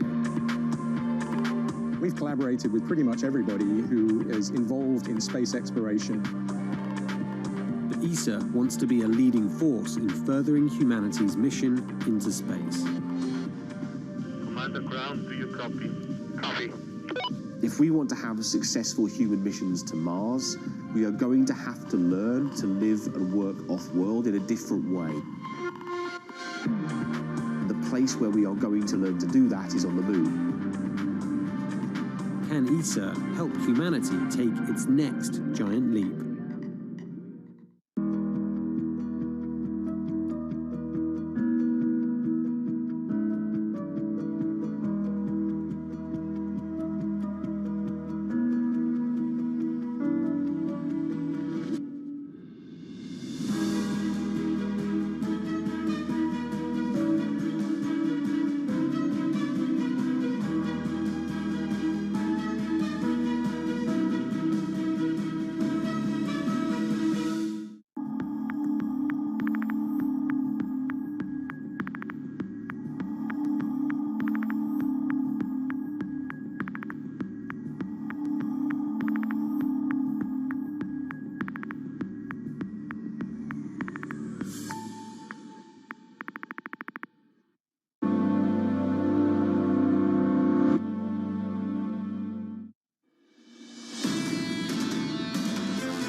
Recession is inevitable, but I don't think that it's imminent. I think Europe is going into recession. I think the UK is in recession, and I think it's an open debate in terms of the US. I think there's nothing inevitable about this recession, right? We're somewhat skeptical that we're in for an immediate recession. I really do think recession, or at least a mild one, is actually priced in. This is Bloomberg Surveillance with Tom Keene, Jonathan Farrow, and Lisa Abramowitz. Live from New York City for our audience worldwide. Good morning, good morning. This is Bloomberg Surveillance on TV and radio. Alongside Tom Keene, I'm Jonathan Farrow, together with Katie Lyons this morning. Ramo out, Kaylee in, futures unchanged. TK, this market will make your head spin. Market's really important here. Yes, we're focused on the Prime Minister of the United Kingdom, but John, I agree the market is really front and center into Jobs Day in the U.S. on Friday. And the velocity here, what the acceleration, the convexity of weak euro is extraordinary. John, we are through 2.7 standard deviations week on euro. That's an accelerant to a 101 level. 102.24 and not far off from that 101 handle. And this is what Kit Jukes of SocGen's got to say, Tom. The euro remains effectively unbuyable this summer. That's some strong stuff. That's really is. Yeah, I missed that. I came in and I was too busy having my morning Marmite. But John, you know, I look at where we are right now, and what's so important here, folks, is we focus on 10 Downing Street. John and I in Washington on Thursday. You know what? It is about the markets. And I love what Valier said this morning. Greg Valier, John, said, look, the markets are ahead of the institutions. I do not believe that you've ever had Marmite. Just putting that out there. I'm so you can't bring that up and it's then expect me to move on. And folks, this is really important. This goes to the inflation that John Riding's family's living, John Farrow's family's living, frankly, what Boris Johnson is living. I just said this to Anna, John. It's different over there than here. Now, Marmite is a savory spread. I understand that. And it's made out of beer or some other, you know, I don't get it. But Tesco is taking it off its shelves. Tesco's fighting back against, you know, reasonable price increases. TK, we can talk about that a little bit later. I know, we got off the rails here. Prices up, growth off the rails in the UK, and that's the problem for the chief economist of the Bank of England. Katie, you covered this earlier this morning. To hear this from Hugh Pill, we're expecting the UK to slow with no growth next year. Yeah. He's talking about kind of the dual challenges the UK is facing, where on the one hand, inflation is rampant, the BOE wants to rein that in. At the same time, growth is slowing. So the question is, how far can they go? And that's why the moves in the cabinet, the potential of a new chancellor coming in, potentially altering the course of fiscal policy is so important. Because do you need that fiscal support on the growth side in order for the BOE to be able to continue to try to rein inflation in? This is important. What's the difference between Sunak or the new guy versus Yellen? Well, What's the difference? before we jump on that, we've got to work out whether the new guy actually keeps that role, because the old guy, the Prime Minister, actually keeps his. So, Tom, I don't want to get into British policy before we work out whether this Prime Minister is actually going to cling on or not. Futures right now unchanged on the S&P. On the Nasdaq, we go absolutely nowhere. That's a change from yesterday. A massive change from yesterday. You enjoyed that tang with Marmite. That sounds disgusting. Yields unchanged on a 10-year, 280.90 with the sound effects from TK this morning. And I guess we've got to get used to this, maybe. Katie, I've got no idea. A 99 handle on WTI, down 8% in yesterday's session. Yeah, it has been absolutely wild. Of course, Goldman Sachs saying that move of yesterday was overdone, but Ed Morse at Citigroup has a very different view, and we're going to get that take later on this morning. What else are we going to get later on this morning? Prime Minister Boris Johnson facing questions in Parliament. That at 7 a.m. Eastern time. I'm going to guess, guys, that it's going to be pretty brutal considering we got those resignations from Sunak and Javed yesterday. The question really for me is, a cat has 9 lives. How many political lives does Boris Johnson have left? And of course, he'll be in the liaison committee a little later on this morning and face questions from them as well. How long is he going to be able to hold on as he says he is? We'll also be getting some economic data here in the U.S. 10 a.m. Eastern time is really 2 data points to watch. One of them being the ISM services number, expected to come in even more to 54. Remember, in the prior month, it fell to the lowest level in about a year. So the service expansion, the services expansion is still happening, just at a slower pace. So to what extent do we see that in the month of June? And we'll also be getting JOLTS data at 10 a.m. Eastern. We are expecting about 10.9 million jobs available. So that would take that ratio of open jobs to unemployed workers back down a little bit below that 1.9 level, but a key indicator to watch, especially as we consider the trajectory of Fed policy. We're going to get some clues into that at 2 p.m. Eastern when the minutes from the June meeting drop. Of course, in June, they went ahead with that 75 basis point hike. What was the thinking behind it, and what does that tell us about the likelihood of the move being 75 again this month? Because, of course, Powell has said it could be either 50 or 75 in 3 weeks, John. Hey, Kayleigh, thank you. And awesome work at the Boston Pops over the weekend. Loved it. Fantastic work, Kayleigh. To her, Romain, and the whole of the team here at Bloomberg. I want to bring in Vasilios Giannakis, the head of European FX strategy at Citigroup. Vasilios, I want to bring you this quote from Kit Jukes. Here's the quote. The euro supportive power of rate hikes is eroded by the fact that the bond market isn't trusted to stand on its own 2 feet. He goes on to say the euro loses out, remains effectively unbuyable this summer. Do you agree with that? Well, if you asked me that question a few months ago, I would probably disagree with that. I mean, it's no secret that I'm a big believer in the European project. But look, I mean, recent developments definitely lend a lot of support to that argument. I think we've seen euro-dollar dropping below the important level of 103.41. That got hedge funds and leveraged accounts excited. But I think for me, the big story here is the recent 2 speeches coming out from the ECB. And we're just 2 weeks away from the ECB meeting in July on the 21st. And it seems to me that we still don't have a consensus about not even the nature of the anti-fragmentation tool, even about the need for its existence. And let's be very clear and transparent here. If the ECB wants to tame inflation and equally at the same time support the exchange rate, fearing the pass-through to inflation, then it needs to do 2 things. And these 2 things need to be combined: hike rates and come up with an anti-fragmentation effective solution, because the one is going to lend support to the other. If one of them is missing, which is the anti-fragmentation tool, then the ECB cannot tame inflation and it cannot support the euro. And I'm just getting really worried by the recent 2 speeches that came out in the past couple of days that show that there are a lot of concerns and a lot of disagreements in the governing council. So I think the risk that we're not going to get something effective and the market is going to be disappointed has risen quite sharply. Vasilios, with great respect to the sacrifices of Ukraine, can you prosecute a normal monetary policy in a time of war? That's a very good question. I think that's a very good question. And I think your question applies much more to the case of the Bank of England as opposed to the European Central Bank. And I think you can't really hold the BOE responsible, but I think there is an element of great responsibility in the European Central Bank, because we have to remember we're not talking about tightening policy. We have to remember that we're talking about removing extraordinarily accommodative monetary policy. And I understand this is a time of war, and a time of war would require some financial conditions to be loosened. But we have to be realistic about the fact that on one hand, we have an inflation that's running above 8%. On the other hand, we have a depo rate that is at minus 50 basis points. These two things are totally out of sync with each other. You mentioned the Bank of England, so just quickly here, how do you put together political domestic turmoil with inflation running hot, growth that's potentially going to slow, and put it all together for a thesis for sterling?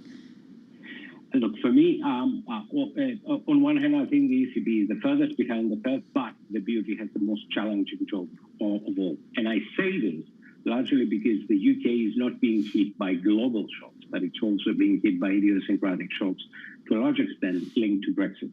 A large part of inflation is due to Brexit. A large part of the slowdown is due to Brexit, which means that the BOV is between a rock and a hard place. So what will the BOV do? I think they'll try to keep a balance.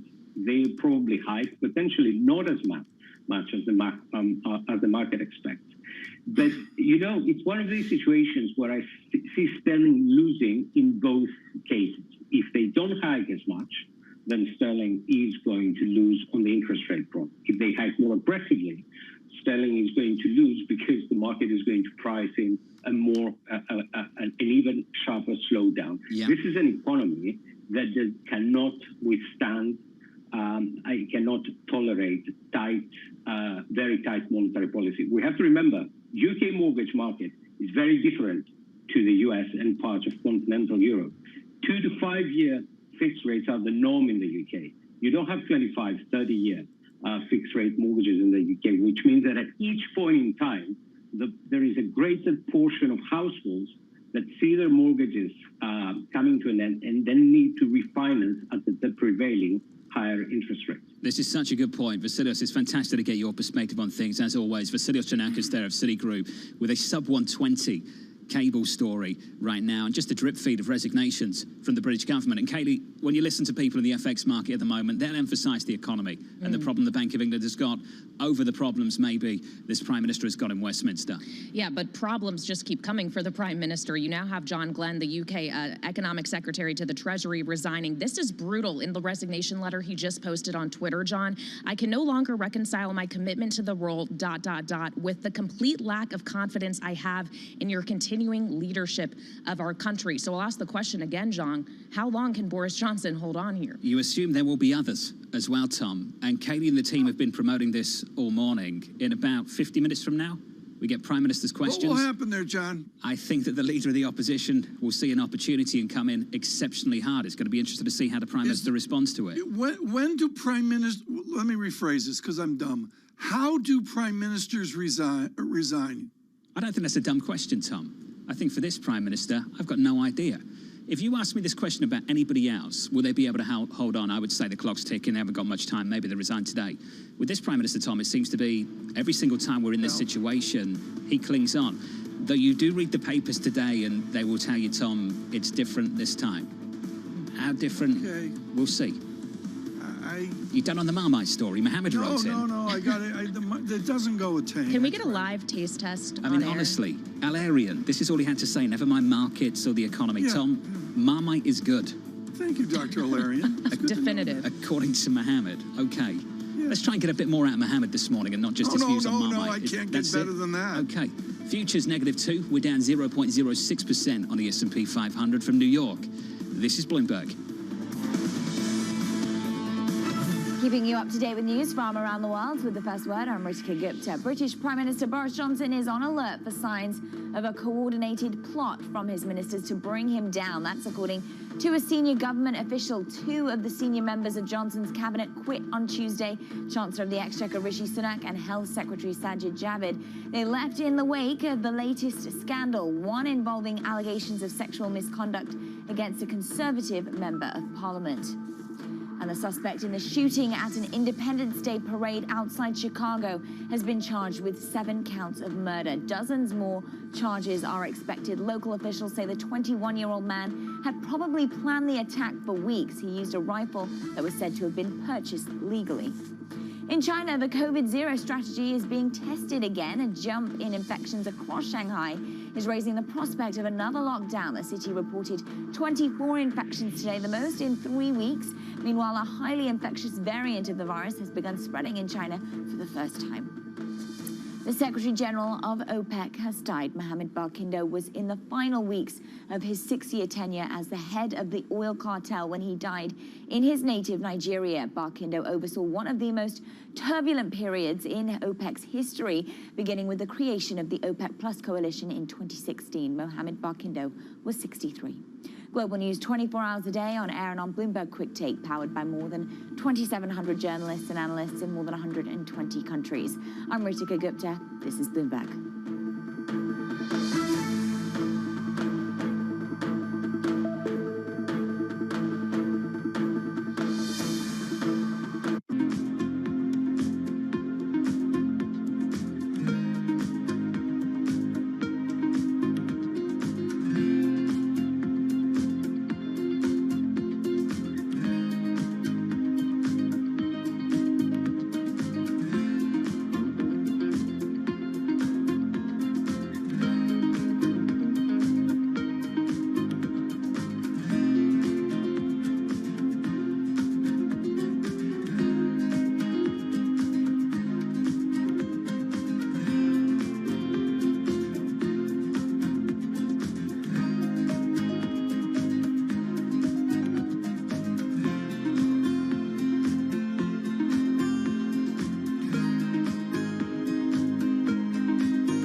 Bloomberg has enhanced search on the terminal to deliver what you need when you need it. Now, you can simply type phrases in everyday English in the command line. Compare financials. Find people. Analyze markets. You can enter phrases or ask questions. What do you want to know today? Ask a question or visit SearchGo to find answers now. Everyone you meet in Port Harcourt has stories about what they call black soot, caused by the manufacturing and consumption of these fuel products in the illegal refineries. Oil theft, known as bunkering, and the refining of its spoils is worsening the damage from decades of fossil fuel exploitation, creating one of the world's most severe ecological disasters. Our sacred forests, our homes have to give way to oil wells, and no one gets much benefit. Imagine a resident of Port Harcourt who inhales this soot every second in 24 hours, 7 days a week, 30 days in the month, and for years now, we are dying slowly but surely, and our lifespan is reducing every day.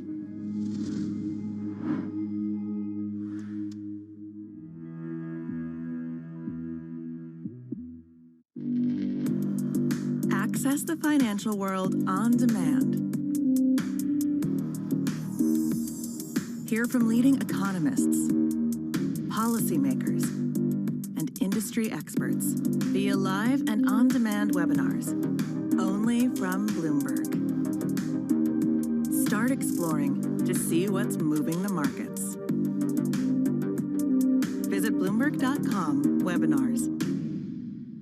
Mercedes-Benz is on a path towards CO2 neutral mobility. So we have flicked the switch there, and really we're going to step by step electrify everything. And what does that mean? Combustion engines get electrified.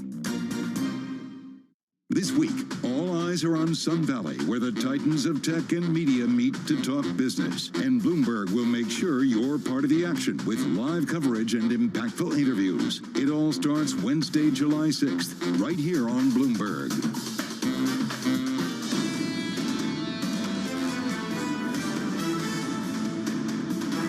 It was a mistake, and I apologize for it. I think in hindsight, it was the wrong thing to do. I apologize to everybody who's been badly affected by it. And I just want to make absolutely clear that there's no place in this government for anybody who is predatory or who abuses their position of power. The walls closing in on the British Prime Minister Boris Johnson there. A series of resignations over the last 24 hours, and they continue this morning. Good morning to you all from New York City, alongside Tom Keane and Kenny Lyons. I'm Jonathan Ferro. Bramo back with us next week. She's not missing much this week, is she? Wow, with some of these moves. Futures unchanged on the S&P 500, but euro-dollar breaking down again. 102.19. on euro-dollar, negative 0.5%. Well, and that's not all, Tom. It's not just the FX markets, the bond market too. I know you want to talk about this. Your 2-year, 284. Your 10-year, 282. You can do the maths, Tom. Yeah. That is a curve that's inverted. Yeah, the British say maths, we say math. But whatever it is, there's an accelerant here, John. I think we really need to emphasize the movable feast of Wednesday morning. The second derivative is in place here. There's an acceleration to weaker euro to 2's10 spread inversion. How do you support the euro, Tom, without a turnaround in the European gas market? Do rate hikes get it done? That's the tough spot the ECB is in. You got to get a bid, but John, it's not just about the dollar. You got to get a bid across various and sundry other currencies, and that's where the euro's out this morning. I noticed, John, quickly, we've got to get to Lizzie here in the news of the moment. She's at her morning Marmite, but John, I'm telling you, EM is evaporating as well. It's a sideshow this morning. Not a sideshow, it's 10 Downing Street. Lizzie Burden is there. And she has the moment in hand. Lizzie, what is the Prime Minister doing right now? Well, he's probably prepping his lines for Prime Minister's questions. He'll face Keir Starmer, the opposition leader, again. But as we know, Starmer's missed an open goal in many of recent weeks where he's focused too much on policy, not enough on personality. And what a week it is to focus on personality after those 2 cabinet resignations from 2 of Johnson's top team. Right, own goal, John, is British talk for like letting one in. Do they not have that in hockey? No, we don't add that. John, PMQs, you and Lizzie frame this for us, starting with Gladstone and Churchill as 2 fossils that wanted to change the schedule, and I guess Tony Blair made it modern. John, what happens with the first question of the questions to the Prime Minister? Sometimes it can be a little bit crazy, and Lizzie, I'd love you to build on that. Can you just go through the order of events when this starts in about 40 minutes, and when we get to the serious stuff, when we get to hear from the leader of the opposition grill the British Prime Minister? Yeah, so we'll get the questions from the leader of the opposition first. Johnson will respond. It's a back and forth. And then it'll open the floor to MPs from other parties. You tend to get questions from the Prime Minister's own MPs that are fluff questions. They're just to give him an opportunity to say exactly what he wants to say. But then in previous sessions, there have been key speakers saying things that have been really damaging to the PM. Theresa May, David Davis, big names coming out and putting it on the record how much they disapprove of the Prime Minister.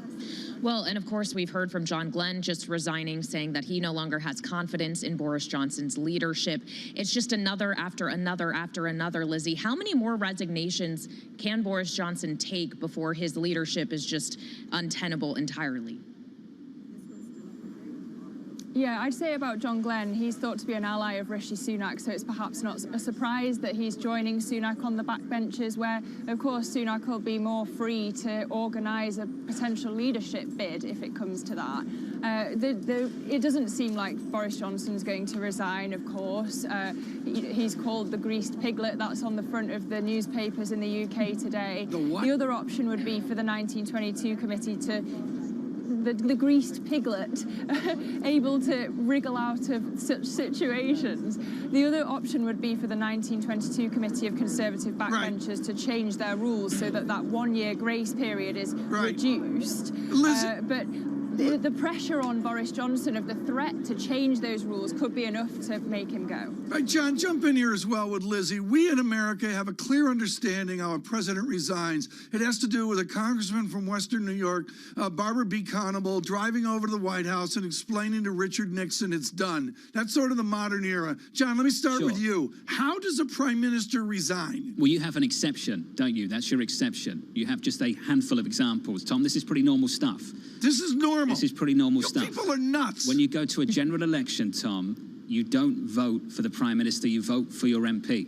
Unlike you, when you vote for your president. That's a presidential system, this is a parliamentary one. So, Lizzie, for the British people, do they still see it that way? Is there a frustration that the next Prime Minister will be basically elected by a smaller pool, relatively speaking, a much smaller pool of Conservative Party members? Are we still on board with this system, or is there resistance to it? Are people pushing back against it? Well, this was the argument that Jacob Rees-Mogg was making on the broadcast round yesterday. You know, he's been so loyal to Boris Johnson. He was saying that even if someone comes and replaces Boris Johnson as leader, they won't have the mandate that Boris Johnson won in 2019, this landslide majority. So it's going to be difficult for whoever comes in to replace him. But in terms of where the British people are at, don't underestimate how difficult it will have been for these ministers to defend what's gone on with Chris Pincher, this MP, over the allegations of sexual misconduct when they've been back in the constituency, not just on the broadcast round, but that added to the cost of living crisis, added to Partygate. You know, Boris Johnson, the first sitting PM found to have broken the law in office. It's mounting pressure on Johnson now. Lizzie, great work. We'll catch up with you a little bit later as we count everyone down to the Prime Minister's questions round in about 35 minutes' time, Tom. I understand we'll bring that to our audience live on TV and radio. We need to do a civics lesson here, folks, and I do this with great respect for America. And I understand there's primary voting in America where somebody wins by 27 votes in that. But, John, the fabric of UK politics is Johnson, like May and others, is picked by the Conservative Party.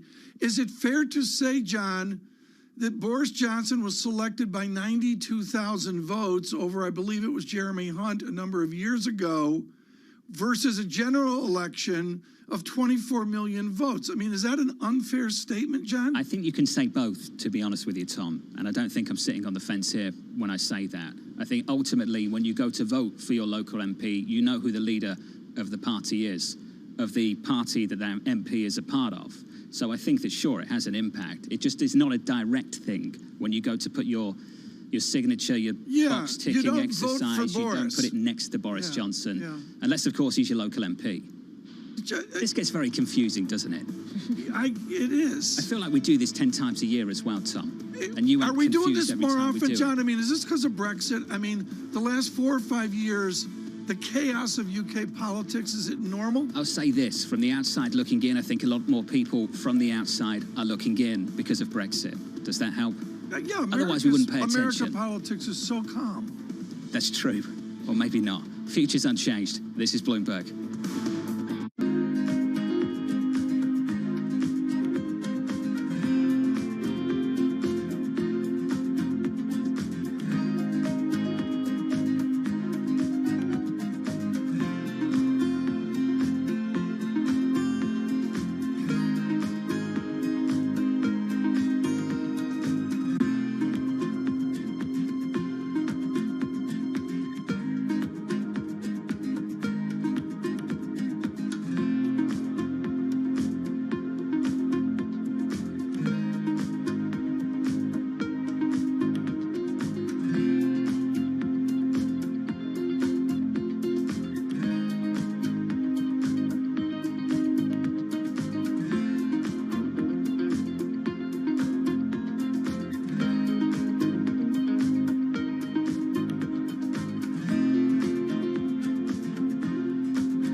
Companies now, they're getting hundreds, maybe even thousands of applications. So software has come in to automate the process. You want to write your resume for robots, not for humans. The only job your resume has is to be comprehensible to the software that is reading it, because that software or robot is going to decide whether or not a human ever gets their eyes on it. These things are programmed by a certain segment of the population that might not be totally inclusive or not be fully aware. Concerns about how this technology could exacerbate discrimination.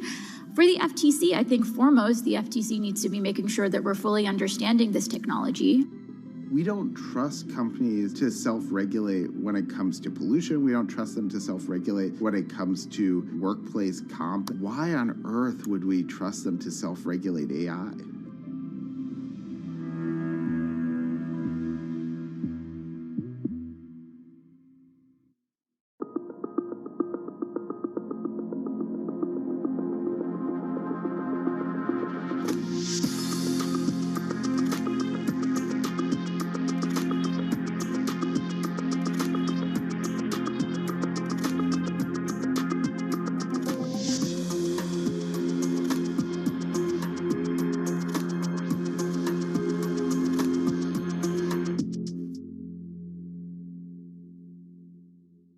BSO Now is your online home for weekly Boston Symphony Orchestra and Boston Pops performances. See new concerts that go behind the scenes, plus acclaimed archival concerts. Visit bso.org/now, where the music plays on. BSO season sponsor, Bank of America.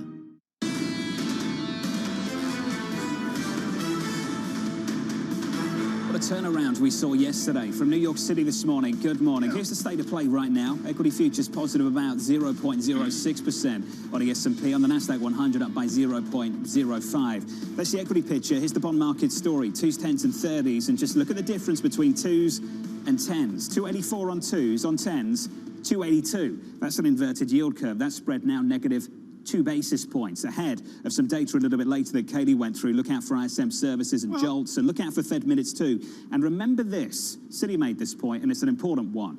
When this Fed met, just a couple of days before that meeting, we were all expecting 50 basis points. Then things changed. Things changed because there was a couple of newspaper articles about maybe going 75, and they went 75. And I wonder, Tom, to what extent these Fed minutes capture that shift from this Federal Reserve. You know where I am on this. Geez, you're baiting me here. This is just like the Marmite thing. John, I don't look at the Fed minutes. I'm sorry. I don't think they're valued. They're dated. They're stilted, several in that. What matters to me is what the market is saying. And John, not only are we getting curve dynamics here and inversion, but on your screen on radio, what John didn't mention is 30-year bond is migrating down to a 299. We're not there yet.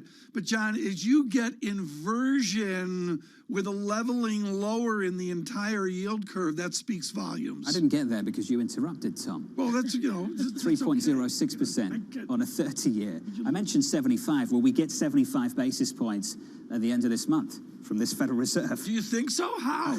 Tom, this market's pushing back. We'll see. Yeah. Credit spreads have certainly been wider, anticipating that this Fed will not pivot anytime soon, even with the weakening economic data that we've seen. We'll get Mike Dada's thoughts on that in just a moment. Speaking of 75, that is now the year-end through 2023 forecast from HSBC on bonds, 10-year bonds. They're looking for 75. Their words, they go mildly bullish on a German 10-year. Your German 10-year right now, 124. And here's the why. The why is essentially that this rate hiking cycle from this ECB does not go beyond this year. It will be shorter, and the peak will be a whole lot lower, Tom, from the European Central Bank as we look at a euro at 102.20. Dynamics right now, and the partition here on the yield space is across looking at nominal and looking at inflation-adjusted economics and then folding it in to your belief in investment, your belief in global finance. Joining us now, Michael Darda, Chief Economist, Macro Strategist, MKM Partners, on fire the last time we talked to him about the moment we are living. Michael, are we in a nominal or are we in an inflation-adjusted space? Which should we study? Well, Tom, I think investors should be watching the front edge of the inflation trade here, which is collapsing. And that tells us that nominal GDP growth, which has been super strong, is likely to decelerate. That's actually quite good news on the inflation front. Right. So the Fed is looking for these headline inflation figures to come down. It's not going to happen overnight, but I think it's going to start happening soon.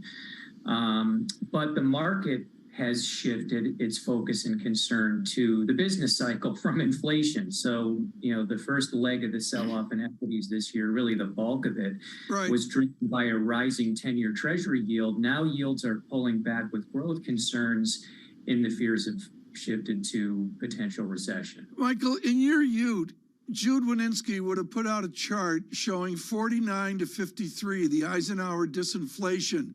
We seem to be ignorant about how this could change. Jim Cramer of the Death Star is out this morning actually mentioning how quickly you can get to disinflation. How quickly can you, Michael Darda? Well, I think if we end up getting some good luck on some of the supply side shocks, that will certainly help. But critically, nominal GDP growth has been running at double digits since the economy bottomed in 2020. That really needs to reverse, and I think it will reverse with tighter monetary and financial conditions. And then it's just a matter of time in terms of inflation coming down. If the Fed can get nominal GDP growth back to around a 4% per annum pace, inflation will eventually come down to 2. We can debate how long that will take. It's not going to just be a couple months. But let's look at forward-looking indicators, Tom, and the Fed should be looking forward too. The 5-year inflation break-even spread in the TIPS market has collapsed more than 100 basis points. That spread is highly correlated in a leading fashion to nominal GDP growth. So slower nominal GDP growth, tighter monetary and financial conditions, and eventually lower inflation. That's how it works. But lower GDP growth and not an outright recession, right? You think that those fears are probably overdone here? Yeah, I think there's always going to be a risk of recession looming out there when the Fed is moving quickly and tightening monetary policy. So I understand those concerns. I don't see the recession at this point. There's a lot of fear that we're going to get 2 down quarters of GDP. I'll break some news here on the show. You could have 2 down quarters of real GDP growth and not have a recession. So the NBER, the official arbiter of U.S. business cycles, defines a recession as a period of falling production, sales, income, and employment, with most of the focus on real income, less transfers, and employment.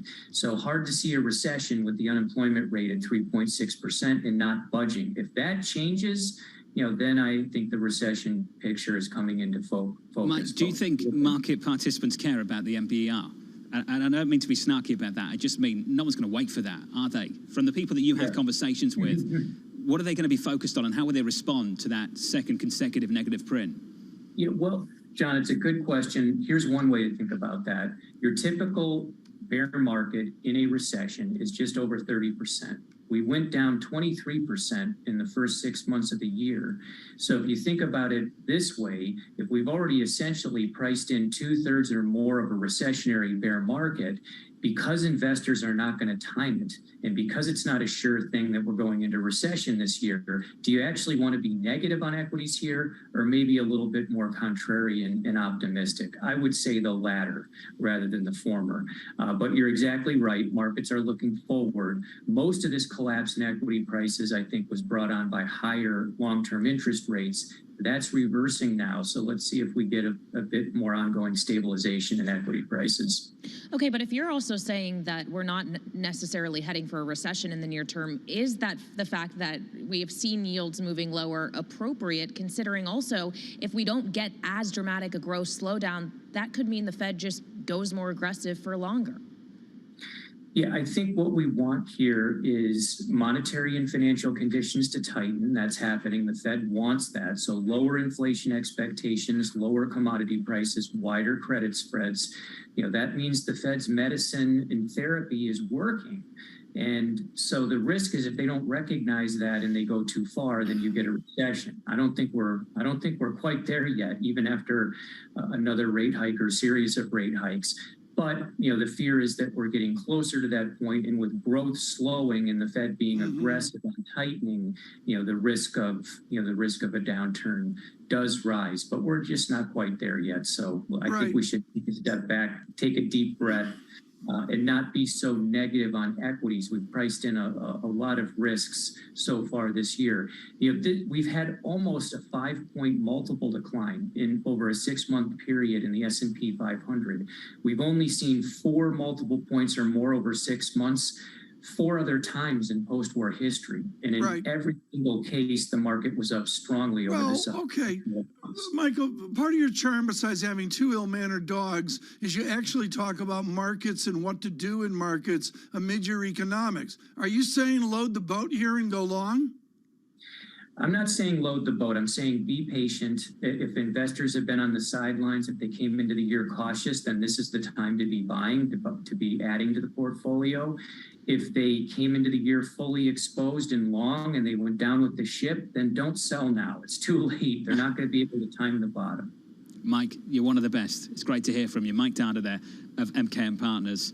And TK sounding almost constructive on this equity market. For him, that's way constructive. And I think this is, this is the tone maybe where the bulls are now, whether it's Ben Laidler, John Golub, and the others. You know some of them better than I do, John.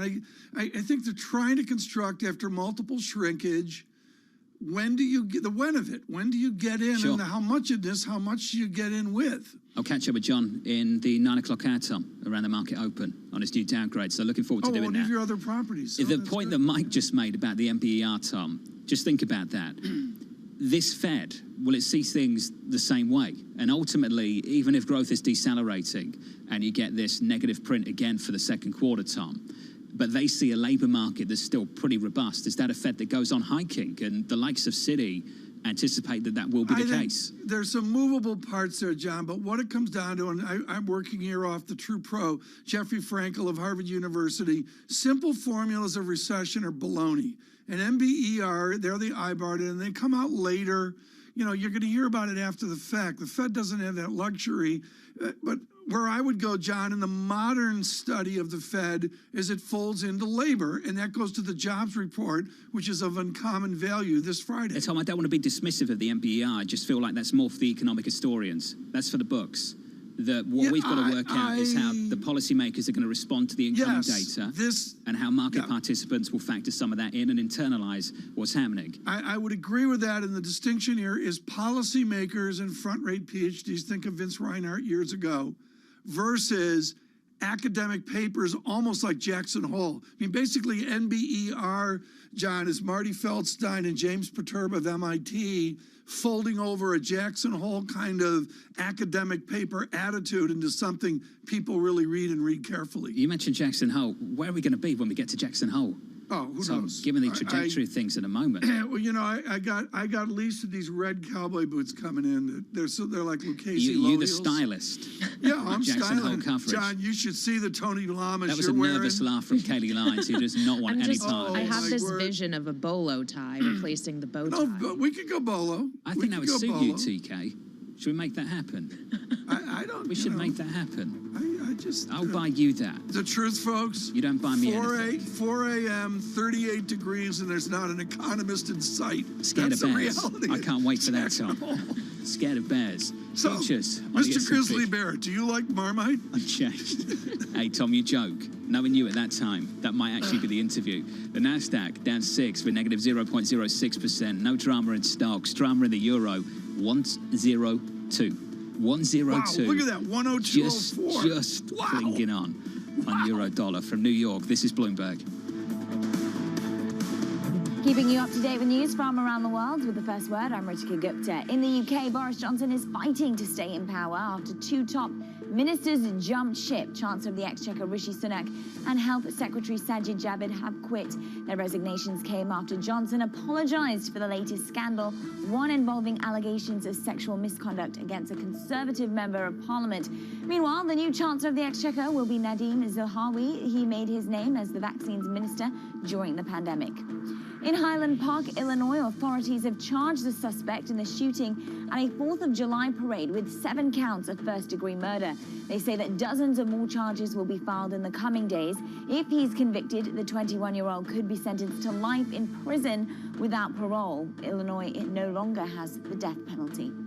European Union lawmakers have voted down an objection to labeling natural gas and nuclear energy as green. That removes the last major barrier to potentially billions of dollars of funding. New gas plants will be able to tap into a fresh pool of money from environmental, social, and government investors, but only when they are replacing coal-fired stations.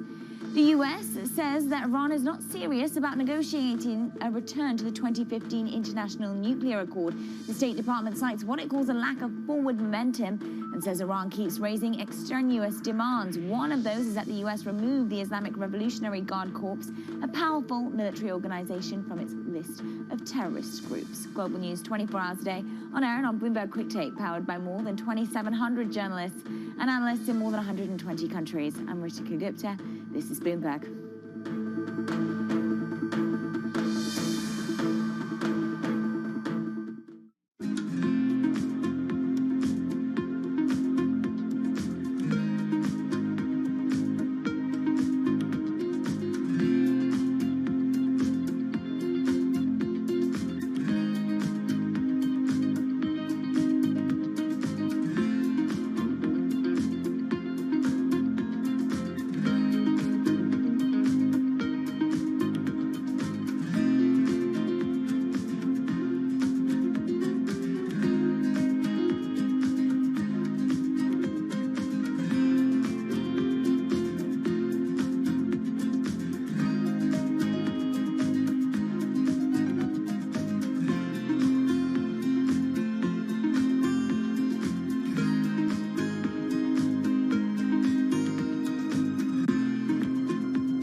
What's happening on Wall Street? It's the basic law of economics. It validated what the market was already pricing. Need to catch up? This is Bloomberg Wall Street Week. I'm David Weston. We've got the information and insights. David, you just hit the nail right on the head. From businesses most influential and instrumental. And that's the way you run good risk management. It's a challenging dynamic. We could continue to see that kind of strength. Bloomberg Wall Street Week premieres Friday with replays all weekend on Bloomberg Television and Radio.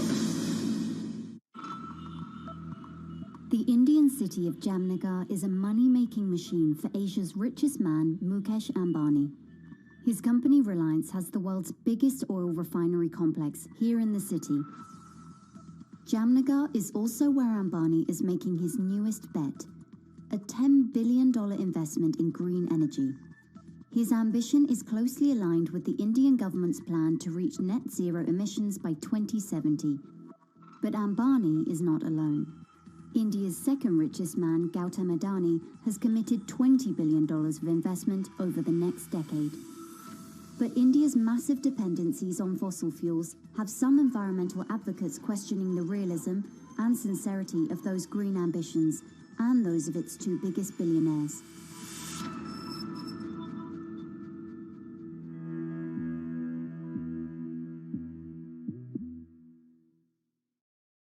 Front Row, exclusive interviews with the most influential figures in finance. Lloyd Blankfein. Deflation is a terrible thing. Inflation you could tolerate. Kathy Wood. Tesla will be in the pole position to dominate. Jeremy Grantham. We've had a very, very abnormal honeymoon Goldilocks period. First available on the Bloomberg Terminal, then on Bloomberg Television and Bloomberg.com. Front Row, the best seats in the house for business's greatest minds.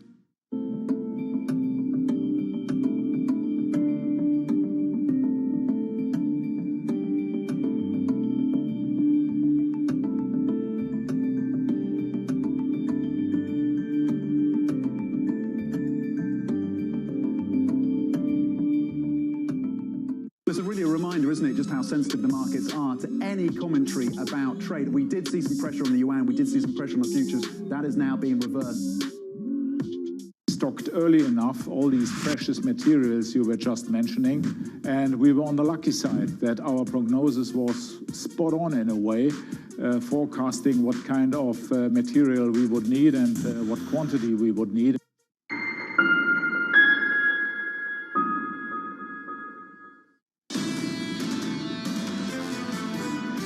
Concerned with what is good for this country and what is not good for this country is this government.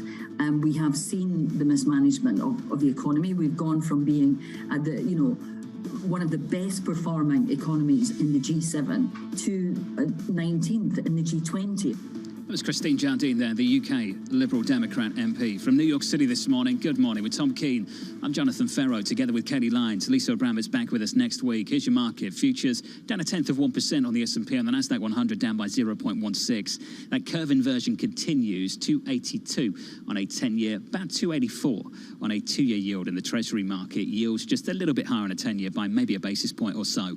Here's the chart right now on all of our screens on the Bloomberg terminal. Euro-dollar intraday getting very, very close to a 101 handle. The lower the session, 102.00. Euro-dollar, Tom, more trouble ahead for many people in foreign exchange. Across all currencies as well, sterling 119.26 and DXY finally vaulting to a 106.90, a 107 DXY. Get you back a good 20 years. We'll continue to watch euro as we find 101. We're not there yet. Right now, and to massively rip up the script, which we can of course do before questions to the Prime Minister, which will be in 12 minutes. We hope to bring